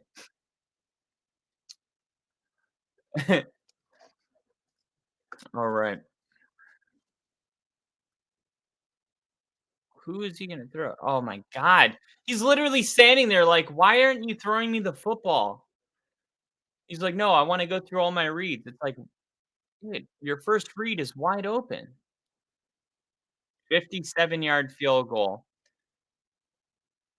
71% of field goals over 50 yards in this one. Off the crossbar, missed it. Off the crossbar and no good. And maybe they should start throwing the football. I hope CJ Stroud and the Texans get a touchdown fast.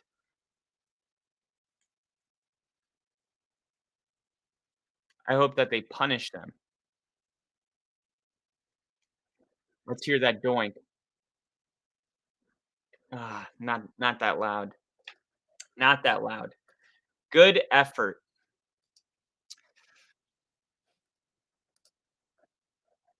Nah. No. If you miss it, there's no good effort. There's no good effort. Okay. Also, keep in mind that the NFC South is gonna be playing for everything tomorrow. Tampa cannot be a 7 seed. If they lose, they're out. Atlanta and New Orleans could be a 7 seed, so that'll be interesting to keep track of. And man, yeah, the Jags have scenarios where they could lose tomorrow. They could lose tomorrow and get in. But what they would need was Jacksonville in with the loss if Pittsburgh and Denver lose. So because Pittsburgh won, Jacksonville can't get in with a loss. So that was the scenario that ended a couple hours ago. That was a pretty gay miss. That was gay. It was gay. You're not lying. That was 100% that was gay. KC, keep that tie going. You want Casey wants overtime. The Crafty, ouch. Ooh, nice one. What did Crafty do? Oh, okay, okay. The joke. Sorry, I'm late. The TV schedule was New York. Our viewers is Jets fans. The TV schedule for New York. Okay, I know what you're saying. For the viewers in New York, for Tomorrow it's gonna be Jets, Pats, Titans, Jags, Giants, Eagles, and Dallas, Washington. What a disappointment. Oh my god. Just another reason to not move to New York.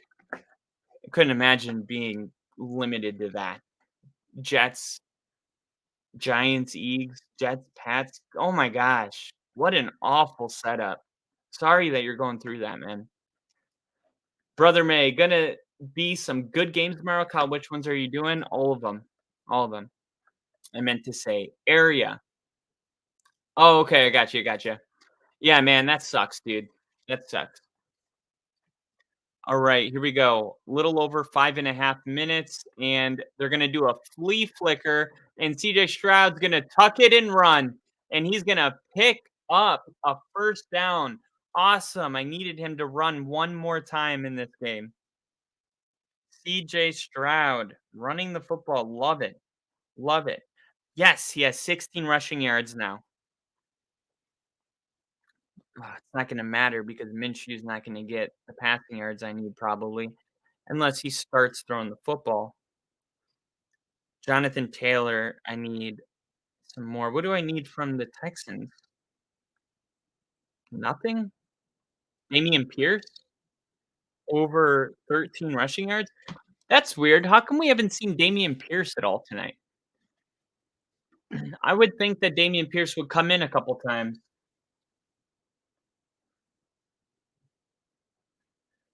And Devin Singletary now with 48 rushing yards on the day. Putting Giants Eagles in the evening slot screws us out of a better game like Green Bay Bears. And man, that is such a better game too. Oh, fake handoff. Stroud rolling, and he's going to run it again. Good decision. 3rd and 2. 3rd and 2. D for the P. I'm going to be back before 3rd and 2.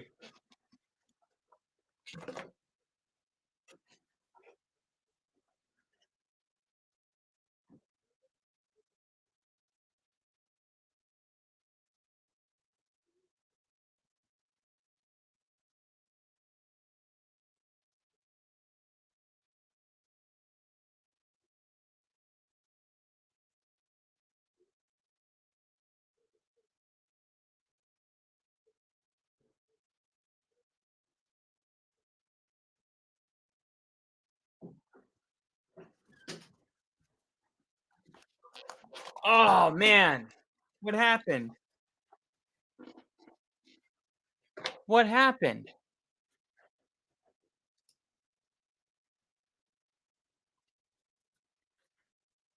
What happened? How'd they miss it? Oh, he's holding his jersey.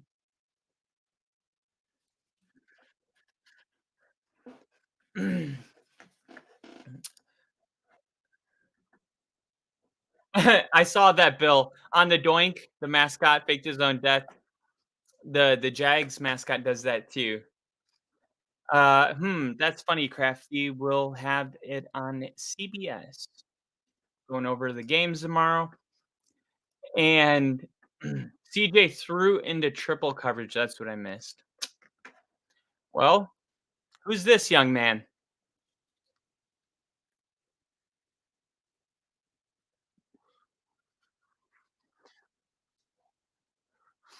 Wow.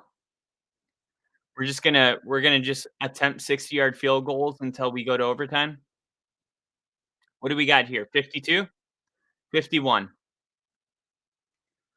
All right, here we go. Here we go. Lining it up. Kissing his hand.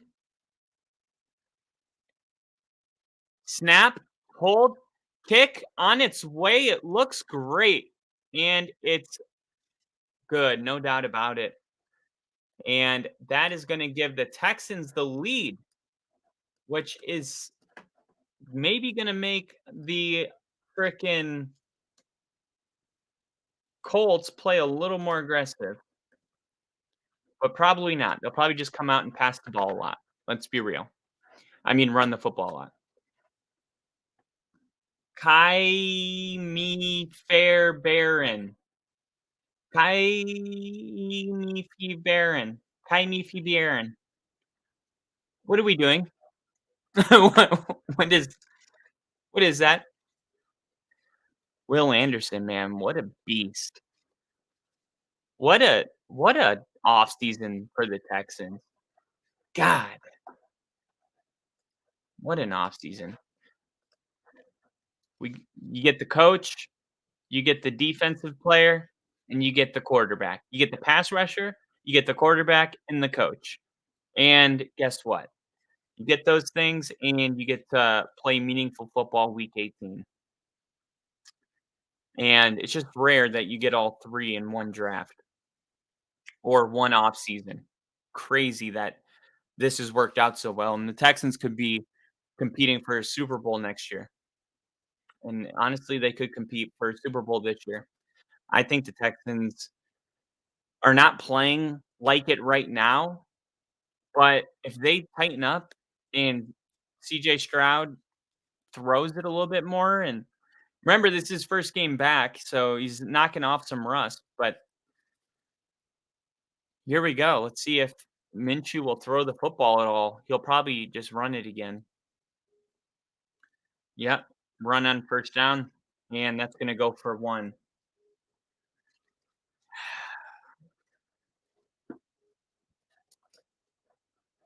Anderson has high ankle sprain, though. Yeah, but he's playing through it, and he looks good. Ravens, Browns, AFCC. Mm, nah. It'd be cool. I would be the first one to get on board with it, but I don't know about that. Didn't Stroud play last week versus the Texans? I don't think so, actually.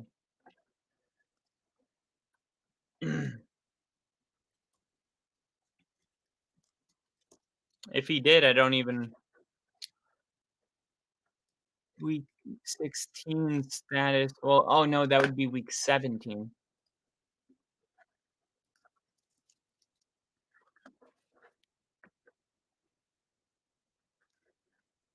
Week 17. I guess, yeah, maybe he did play. Should Stroud returns to action? Yeah, he did return. What happened in that game? I don't remember anything. Oh my god! Throw the football!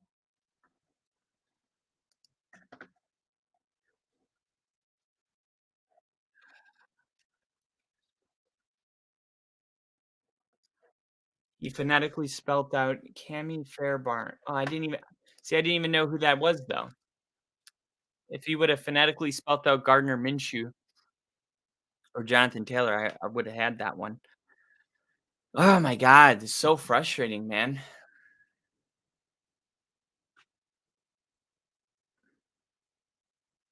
Oh my god, he's gonna pass it. Yeah, look at that. He can throw it. He can throw it. Oh, what? What a miracle. It's a Christmas miracle.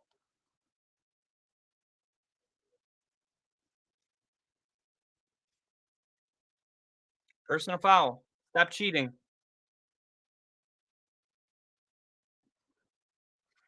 He hit him hard too.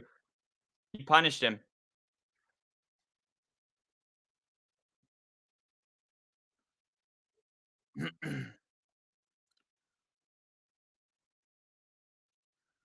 Gardner Minshew now has 96 passing yards in this game.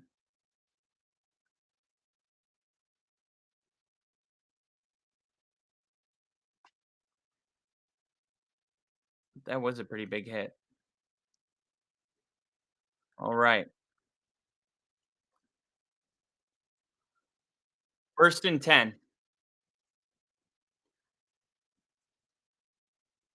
And another throw to Pittman, and Pittman picks up 5, and now they're throwing the football. This is kind of cool. This is kind of cool. Some say that Jonathan Taylor was the bass guitar player for Duran Duran back in the day. Who know? Who knew? I don't know who Duran Duran is. Not familiar with that band. But I'm assuming that the drummer has the same name. Or was he really a drummer? I never heard about that part of his life. And they're gonna run it on 2nd and 6 and pick up a first down, and they'll have to snap it one more time before the end of the 3rd quarter.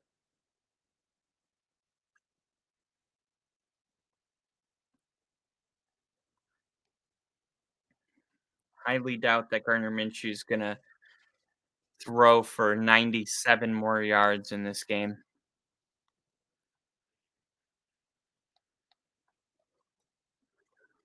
Oh, so they're gonna mark him short. What are you doing? What happened to the play clock? How does the play clock start at 40? The game clock's on 43, and now it's the end of the 3rd quarter. So the refs can waste the Colts' time and they don't reset it? Okay, hold on. Let's break what we just saw down. They ran the football and they get up from that play with 43 seconds left in the 3rd quarter. The play clock's at 40. So we go, they're going to have to snap the ball. So the refs come in and have a whole entire discussion. And somehow, through that whole discussion, the game clock is ticking. They didn't pause it. And then when they reset the play clock, not the game clock, they take it all the way down to the end of the game. That doesn't make any sense at all. If the refs are going to have a conversation in the middle of a running play clock, they have to pause the game clock.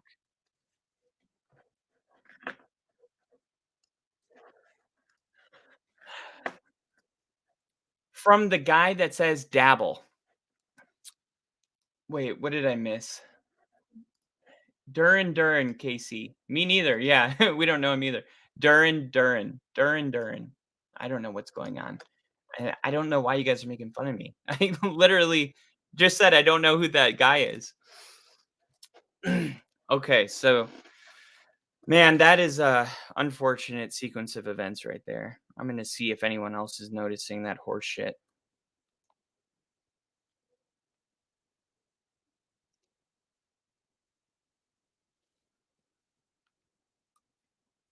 That was a first down, so most of them are just mad about that being a first down. At work, locked in. Latest, not top. This is exactly the reason you pay Jonathan Taylor and keep him on your team for another 3 years. What's with the people headhunting Michael Pittman? That was the first down. I just saw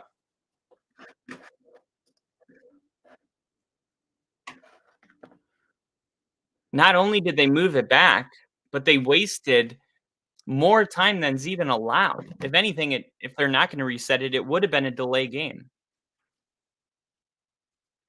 I have no idea why no one's talking about the game clock. I get it, it was just a couple seconds, but that's bullshit. They shouldn't be able, with 40 seconds ticking down, you can do a lot in 40 seconds. You shouldn't be able to just have an official conversation in the middle of the field and waste that whole 40 seconds. And then with 10 seconds left, be like, okay, it's going to be 3rd down. Go Colts. Here's your new play clock at 40. These refs suck, man.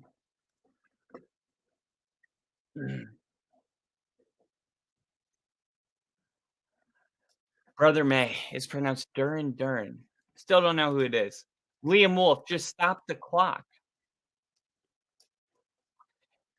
His brother Andy was hell of a guitar player once he released a solo album and was able to get away from the synthetic Duran. And Brother May, K back to football. Yeah, thank God, because I have no idea what you guys are talking about. I can't, not even a little bit, not even enough to fake it. So the Colts are going to challenge this one, and that's a first down. That's first down. They should just expedite it and be done with it.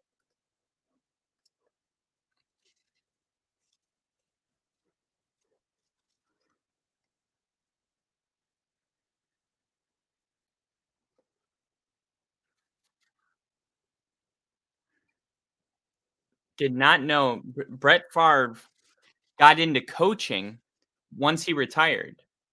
He coached a high school team for a year, and they went 12-1. They only lost 1 game, and that was to Gardner Minshew, that high school team.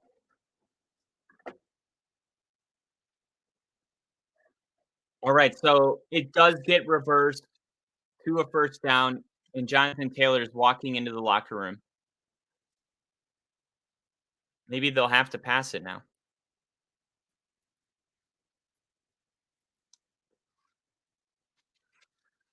I didn't even realize Jonathan Taylor was injured. This is a It's an interesting scenario because you don't want a further injury to Jonathan Taylor if you gotta play him next week, but you're not gonna be playing next week potentially without Jonathan Taylor, unless Gardner Minshew all of a sudden can remember how to throw the football, but I'm not expecting him to because why would he now? This guy barely has 100 yards passing in the game. No passing touchdowns and 103 yards.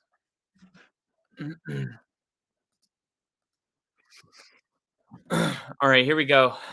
Minshew under center. Oh, they reset the clock. Look at that.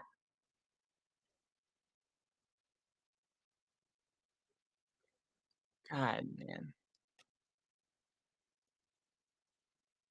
Oh, see, they're trying to run another play. They're probably just going to try to hard count.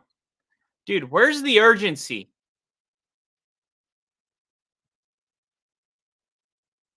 They're just trying to draw them off sides, which only works if the offensive linemen actually have a fucking sense of urgency and get back to the line. Everybody can tell that you're not really running a play when the linemen are fucking looking around and not getting fucking shouldn't have to come down to that. End of the third quarter. Bill's got an African gray parrot. That's awesome. I love parrots. Nice. Nice. All right, so for the 18th time, since they keep bringing it up, the winner clinches a playoff berth. Loser eliminated from playoff contention. Winner tonight, and I lost the graphic.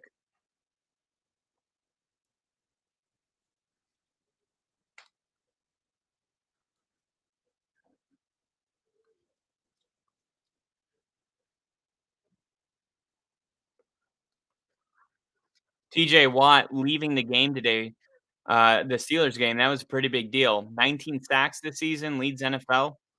6 straight Pro Bowls, including this year. One of 2 players since 1982 at 19 sacks in multiple seasons. And the other guy, JJ Watt, his brother. How's that for a dominant bloodline?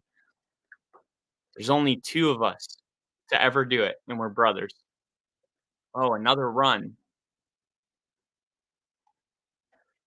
Dude, is it always like this? Do I just not watch a lot of Colts games? This is incredible. There's no way they do this all the time.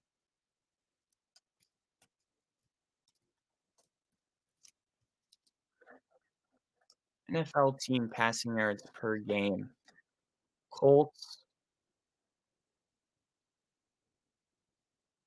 Indianapolis. Oh, they're ranked 20th. All right, they're gonna throw it here over the middle. Wow,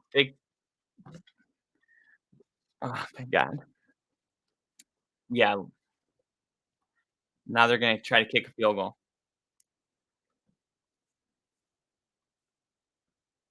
He has a heel injury. He has a heel injury. This is a crazy, crazy important important field goal. 38-yard, 52-yarder he made. He missed from 57. This one is going to be a chip shot, 35, same as an extra point.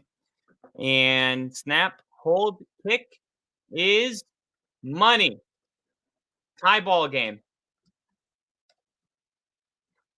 3 for 4. 17 apiece with 1 quarter left. And no Jonathan Taylor with that heel injury. Questionable to return, but tie ball game.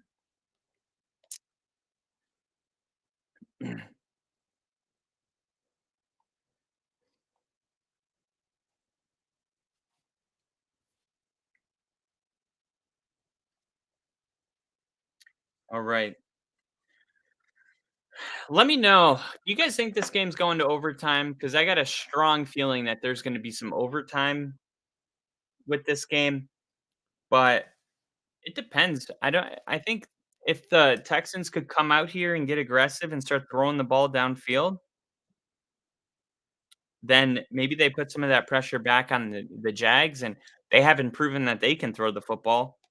So I think if you're the Texans, man, just come out here and throw the ball like you did in the very not the first drive because that was a one play drive, but in the beginning of the game, they were really attacking vertically, and they were using Nico Collins to get behind the safety, and CJ Stroud was pushing the ball downfield, and there was even more plays that were left on the field. The Schultz catch down the sideline that would have been like a 45-yard catch, and he overthrew it. The plays are down the field to be made, and man, that's what was frustrating about that frickin' that, that 3rd down play, is that it was 3rd and 10, and he threw it 6 yards, and he knew he was gonna get tackled immediately. To me, that's the same as giving up. I don't even know how you could have thought, like, "Oh, maybe he'll make a move and pick up the extra yards." There was, like, 3 separate players waiting to tackle him. It just seems so mediocre, you know? It seems very mediocre. It doesn't seem elite. At least CJ Stroud, when he's on the field, there's there's a spark when he throws the football.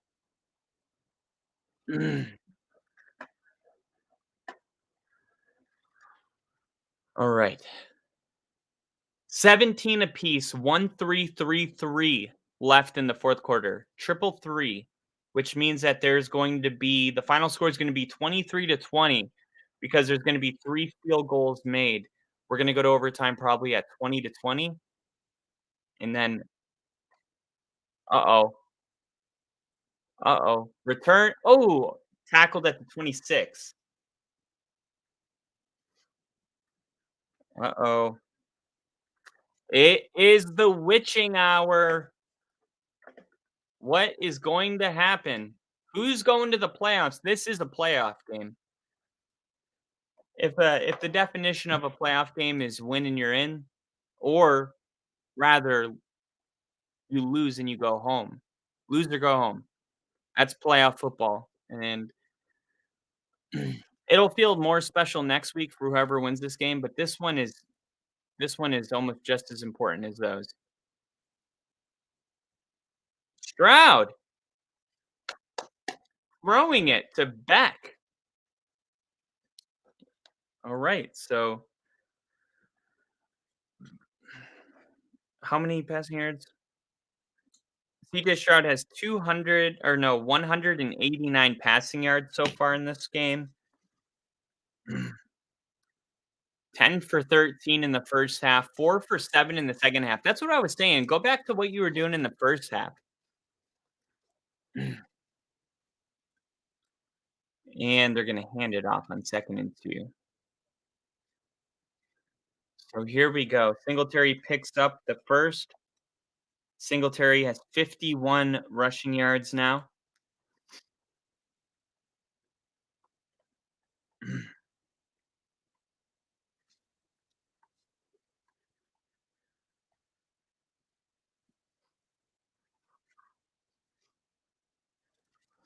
See if they use Singletary as a receiver. They have yet to no, they threw him one ball for 2 yards. Maybe they'll run a screen. Uh-oh, blitz coming. Stroud takes himself down. Ronnie Harrison Jr. with a big stop. Wow. Talk about clutch. By the time CJ Stroud even knew that he was there, he had just took himself down so he didn't get destroyed. It looked like he tried to just bend down and overthrow him and realized while bending it's not possible and just finished the job himself.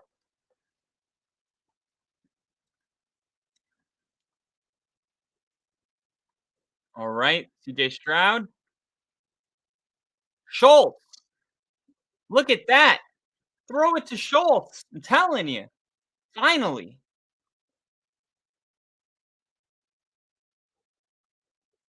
Finally.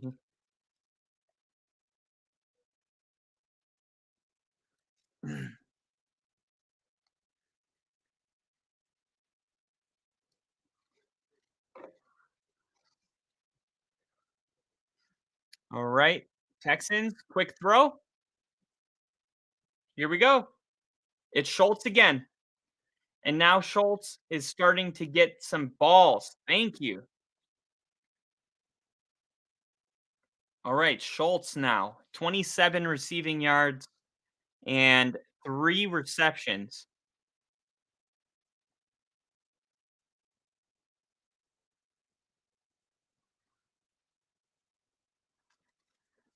All right. Who's going to get it now? CJ Stroud starting to, and they're going to hand it off here. Singletary. And a flag comes in. Flag is in. Let's see if this is holding. This might be coming back. This may be coming back. And it is. Holding.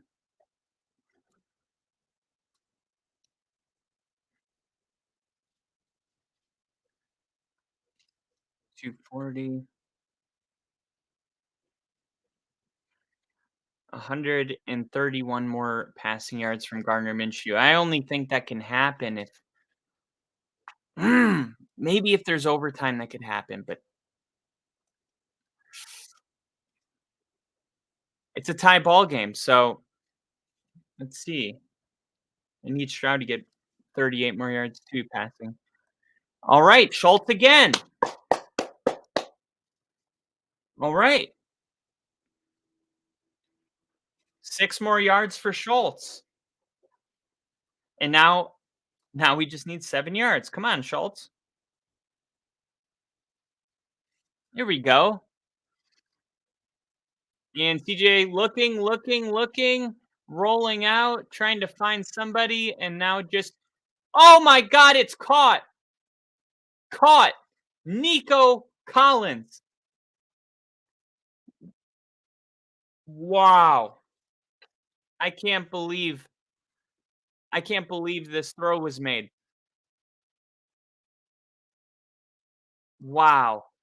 The ability to just flick the wrist and get that ball downfield. And Nico Collins to get his arms underneath that, make sure that ball didn't hit the ground. What a play by the Texans. They're coming out here to take this game.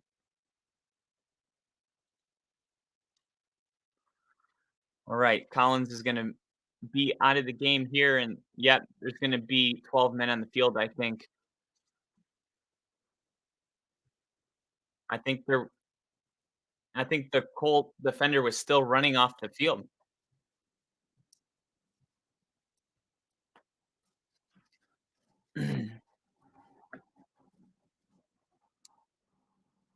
$8:56 right now. Frozen clock. Trying to see what's going on. It's 2 separate flags then in 2 different areas of the field.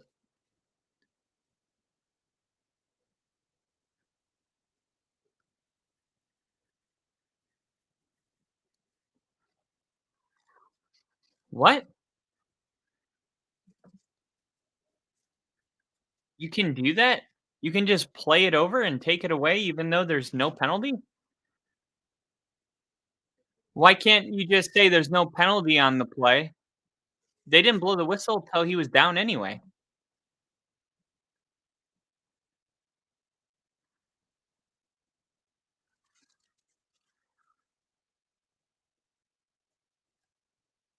That's weird. All right, here we go. They're going to fake the run this time and throw a screen. And now Schultz is going. And there's those 7 yards. Schultz has been good this season. I've cycled on and off of him in fantasy. Yeah, he's had his weeks. And just like that, he's got 42 receiving yards.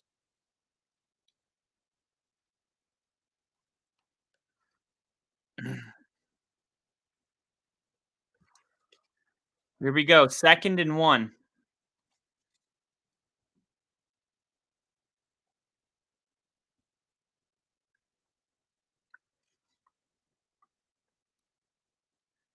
And they're going to run it on 2nd and 1, and Singletary picks up a first down. Strong run right there. Strong run.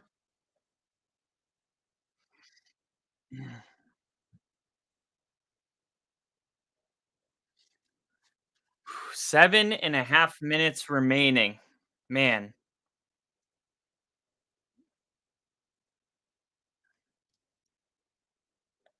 This is getting scary. This is getting terrifying. They're taking a ton of time off the clock here. They're going to run it again, and this time it's not going anywhere. Loss of 3 in the backfield. And that's the play the Colts needed. You got the Texans right now about 10 yards exactly from the red zone. 10 yards from the red zone.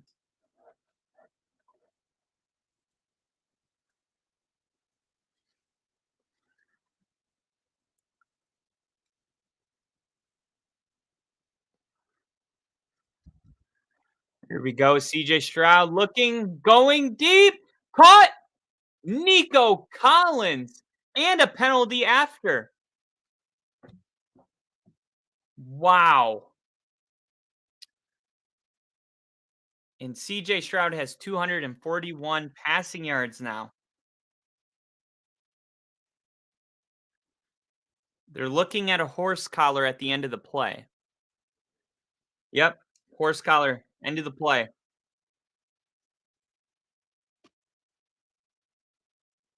Ronnie Harrison Jr. gets called.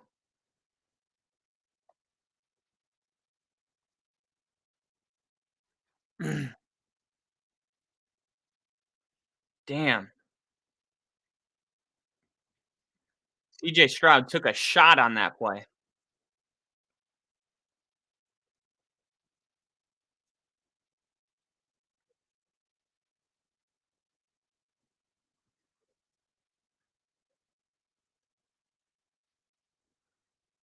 And they're going to hand it off. Singletary touchdown. And Singletary gets in. Wow. What a statement.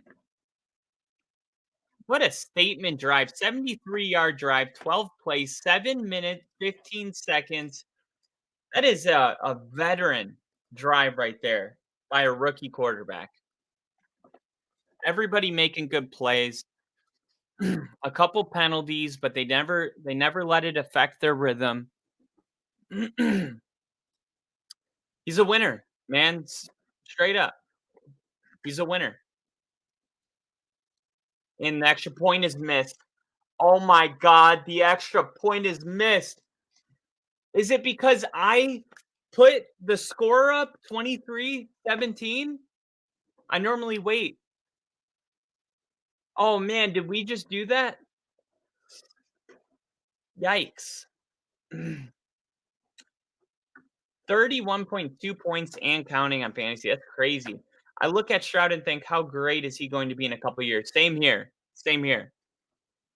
When and this is just my opinion, but when Mahomes his first year won MVP, everybody, was losing their mind. And I feel like because our minds were so blown by Patrick Mahomes that it's raised our it takes a lot to impress us now because of how good Mahomes is.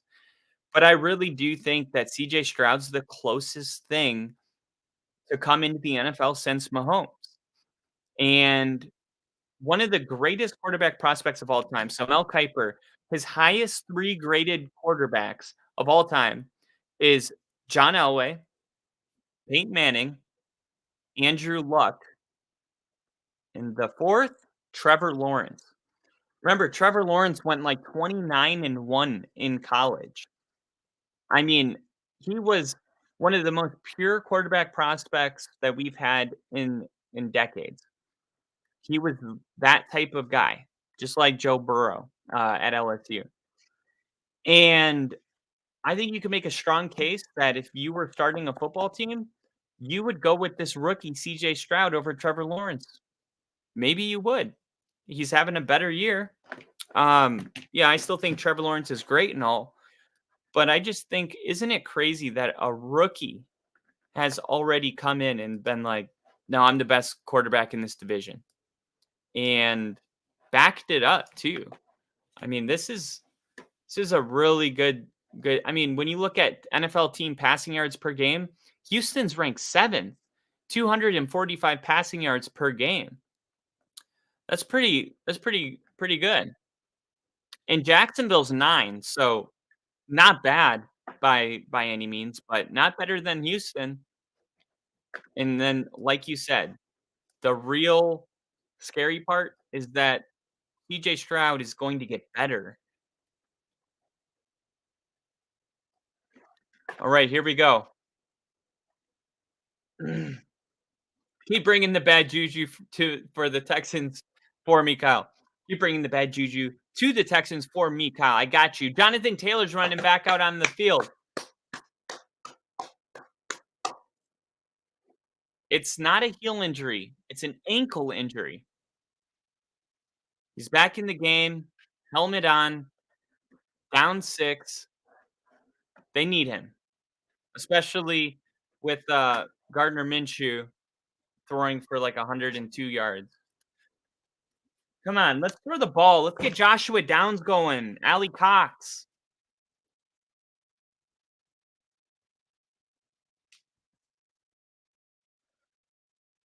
And they're going to run the ball again and lose yards. Fairbairn was distracted by Kyle butchering his name. Fairbairn. Who's Fairbairn? Who? I butchered another name. See, I don't even know when I'm doing it now. I had to step away from my laptop and I see an entire discussion about pronouncing Duran or Duran or whatever you guys. I still don't know what that is. All right, here we go. A throw! Downs! Downs! Yes! Let's go! Damn, that extra point kills, though. I don't even know why I care because without overtime, there's no way this is gonna hit. And with with the 1 point, there's no way that this game can go to overtime now. Unless they score a touchdown, and then the Texans score a touchdown, go for 2, and then the Colts score a touchdown. But there's only 5 minutes left. Josh Downs, big play, and now they're gonna run the football again because they can't pass it twice in a row. I don't think that they should be running this much clock. I'm just gonna be honest. They're pretty much setting themselves up for you either score on this drive and win the game or you lose.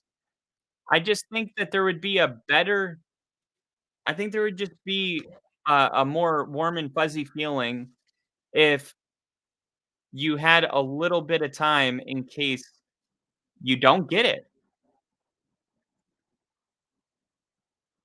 Downs again with the catch.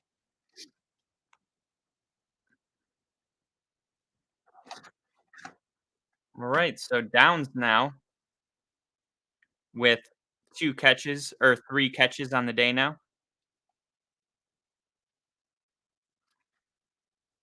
And we haven't seen Kylan Grayson in a while or Alec Pierce.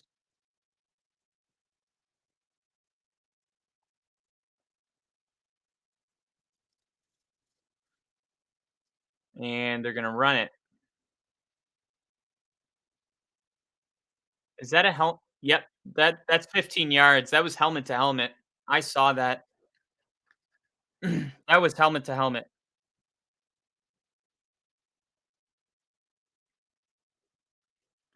Illegal use to the hands, hands to the face.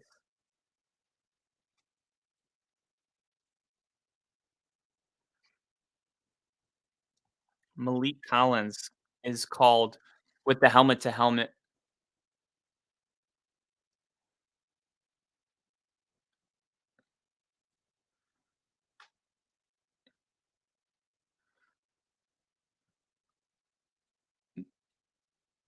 Oh, they call holding? Damn, so there was no call in that helmet? Or or was there? I think there was. Taylor again. Ooh, if you're the Texans, do you start taking your timeouts? Or do you keep the pressure on the Colts? What would be really crazy is if ooh, Anderson's limping off the field, guys. Anderson limping off the field.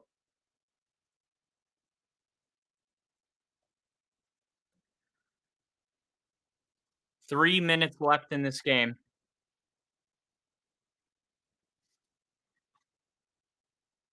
and now they're gonna run it again. Ugh, be careful, man. See, now look. Here's the thing. What if you don't pick up this 3rd down? You've just wasted 3 minutes.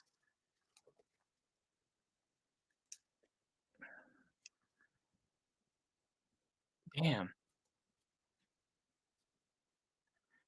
it's crazy. It's like it almost feels like the way the Colts are playing, they are in the lead, but they're not. I know what they're trying to do, but it is it's very risky.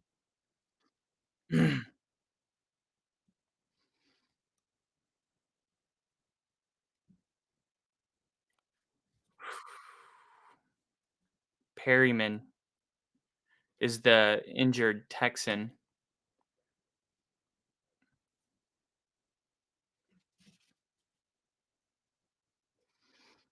2 downs for the rest of our life.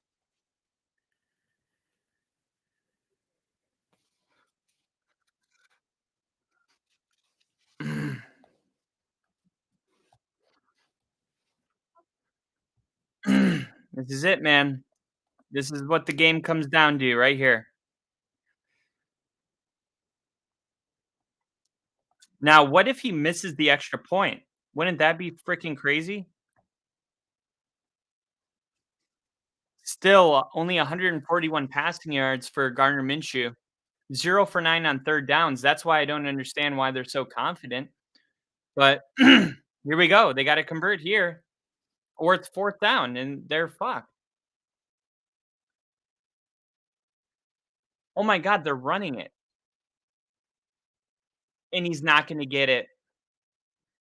He did not get it. He was clearly short. This is insane, man. They gave it to him? I'm challenging that. Hurry up. I would challenge that before the 2-minute warning. D'Amico. Once the 2-minute warning hits, dude,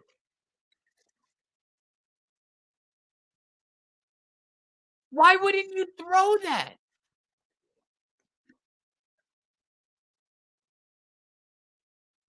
Oh, I think they stood him up. I think they stood him up. I think they stood him up, but I just I cannot watch this head coach call plays, man. He is giving me a ton of anxiety. The playoffs on the line, the whole season on the line, just running the football, chewing clock, 3rd and 5, let's just keep running it. I can't, man. It's freaking me out. Playing like they're more afraid to give Stroud the ball back than anything else. Exactly. Exactly. But it I don't know, man. I just don't know. Are you guys gonna run the whole way to the Are you gonna run your way to the touchdown? I mean, to the end zone? Because I would imagine that you're gonna have to throw the ball at some point. But I've been saying that for a long time, and it hasn't become true. So maybe they just won't. Maybe Gardner Minshew will finish the game with 140 passing yards, and that'll be enough to get the job done. But man, this is crazy. This is just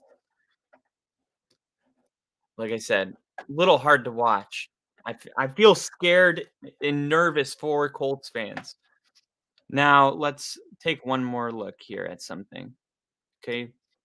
We're going to look at these opponent rushing defense. Houston's number 3 in the NFL in rushing defense. I don't know what's going on right now, but that's crazy that they're number 3 and they are what they give up 175 yards to Jonathan Taylor, 179 yards.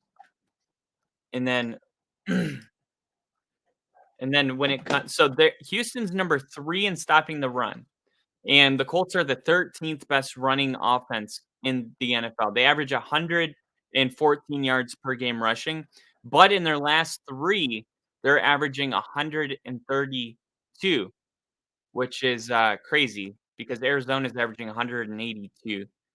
Or no, they're averaging 132. Arizona in their last 3. It's crazy. You can tell that we're in December. A lot of running yards per game for a lot of teams.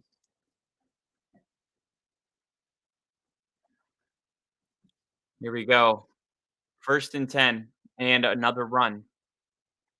And they're going to run it with Taylor. I'm sweating. Don't even want to watch it.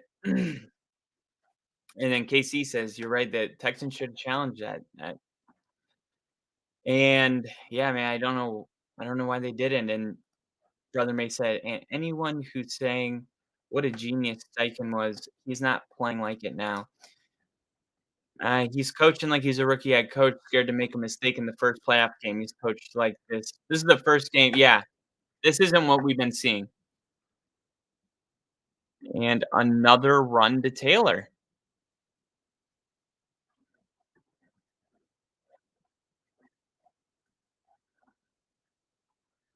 Way too conservative, and that's coming from a Pats fan. Wow. Gosh.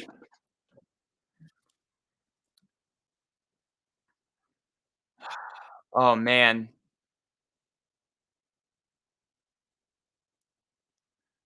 You can tell that these fans are nervous as hell. Here we go, 3rd and 2.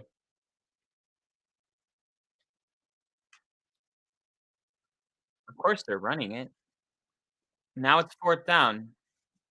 Now it's 4th down, and if you don't get it, you played yourself. You did this. Oh, this is so nerve-wracking. Brother May says, "Okay, good night, Kyle. Catch you tomorrow and get some Z's." Absolutely. Thank you for coming in. Brother May, have a great night. Can't wait to see you tomorrow. 118, 117, 116, 115. They're trying to get him to, they're going to call timeout. They're going to call timeout. They're not snapping this. I, I love it.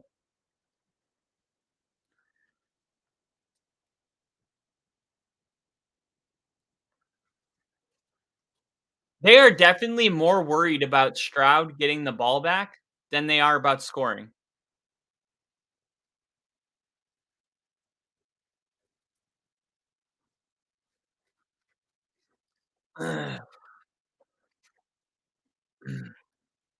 And can't wait either. Timeout. Yeah, timeout. There was a timeout called. They didn't say by who yet, but most likely the Colts because they would have got a delay game without it, and I don't think the Texans were going to call it. All right, here we go. This is it. This is the game. 4th and 1. Is Jonathan Taylor? Why is Taylor on the sideline? What? Oh my God, he dropped it. Why is Taylor on the sideline? Why the fuck is Taylor on the sideline? You literally have given him the ball every play. And on 4th and 1 with the season on the line, playoffs at the tips of your finger, you decide to give Jonathan Taylor a break and go with this guy who we don't know his fucking name. Goodson? Why would you go with Goodson? What is it? Why wouldn't you just Oh my God. What are you thinking? And now you just burnt the whole and this is exactly why you don't want to kill the entire clock.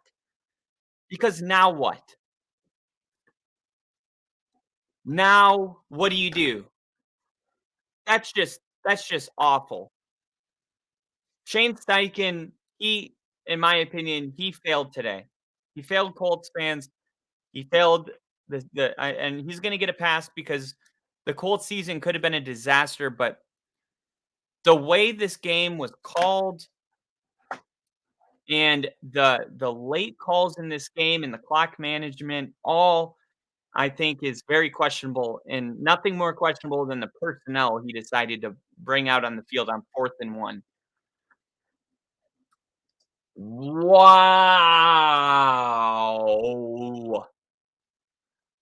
Well, Andy, at least you get to see the end. That's like the BBB highlighting Butler for the Super Bowl. Idiotic. Yeah, for real. Wow. That guy literally dropped the Colts entire season. Man, dude.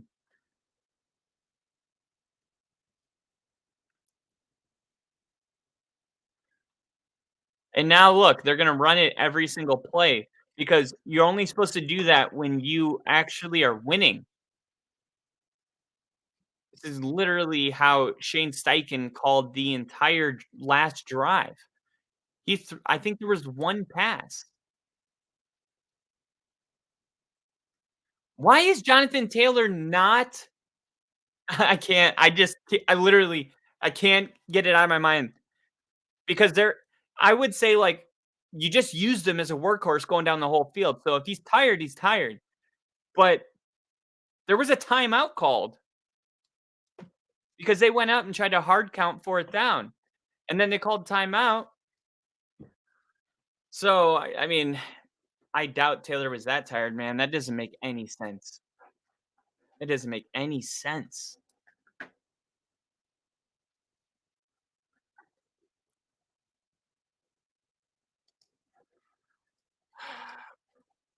Jinja, man. I'm so sorry. I still think there's a chance, man. There's a little bit of time left. Don't give up hope. I'm not letting you leave, Jinja. You're not getting out of here like that. We're going to win this game. You're going to miss it. There's a miracle that could happen. There's 27 seconds on the play clock. They're going to have to I don't know. Yeah, they're probably just going to I mean, I don't think they're going to be able to kill all the time. Don't clap hands yet, CJ. The Colts might have one more play left. And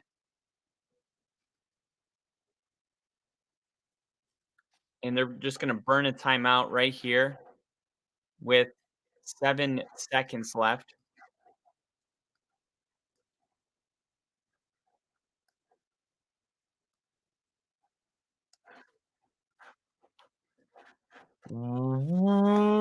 Wow, but in Spanish. Sorry, Ninja. Oof. Sorry, Jinja. Everyone sending their condolences, man. I can't imagine how frustrated that must feel. I am I am shocked. Just shocked. Dan McCauley, you've convinced me to stay tuned. I just turned it off the TV. It's all good, boys. I'm happy with the season still, of course. And that's kind of where we're that's the space me, Rick, and you are all in. Um Overachieving, not really overachieving, but I will say for you guys overachieving. For us, we haven't had an 8-win season since 2016. So going in the right direction, but it's not over, Jinja. I'm not letting you leave until you see the Colts win this game. Here we go. Oh, he's gonna run in for a safety. He took a safety. It's a 4-point game now. Hold on. You could have punted it and there's still 1 second. Hold on. Hold on. Hold on. Just needed 30 seconds or so to cool off, dude. Totally get it, man. I just I'm gonna give you a couple of weeks, but eventually I have to know what your thoughts are on Jonathan Taylor.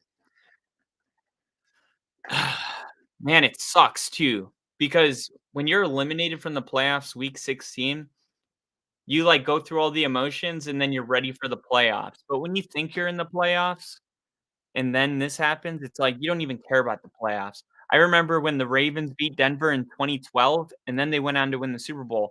That Hail Mary Joe Flacco did, that hurt me so bad that I didn't watch any other playoff game or the Super Bowl that year.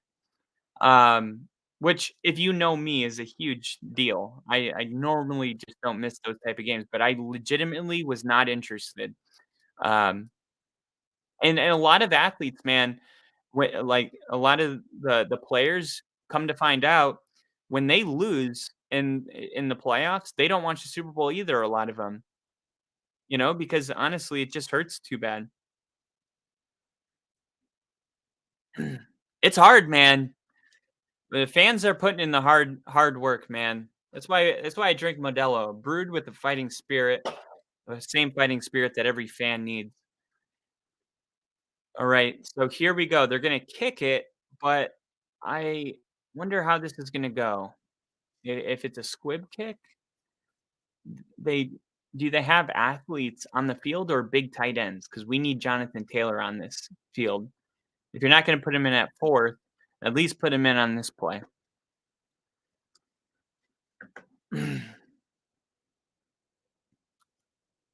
All right, punt is off. Downs with the season on the line.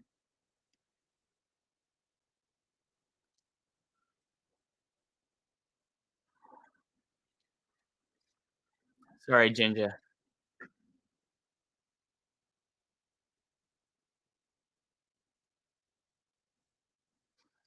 Damn. Sorry.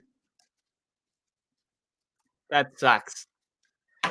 But man, like you said right here, I never would have thought we would have been this scared when Minshew stepped in. Did play a really easy schedule too. And like, man, this is a building year, man. AR 15 next year. Or no, that's Austin Reeves. Anthony Richardson is gonna be awesome, dude. If you guys can have this much success with fucking Gardner Minshew, who he played the whole entire season as a starter for Jacksonville, and that's why they drafted Trevor Lawrence because he only won them one football game that entire season. So obviously, you guys got the right people in the building. You squeezed the most juice out of your season. And if you can do that, then as Billy Bob Thornton said in Friday Night Lights, then you're a winner. It's not about the scoreboard. It's about accountability and knowing that there was nothing more you could have done. There wasn't another play you could have made. You left it all out in the field. And I think they did that every single week.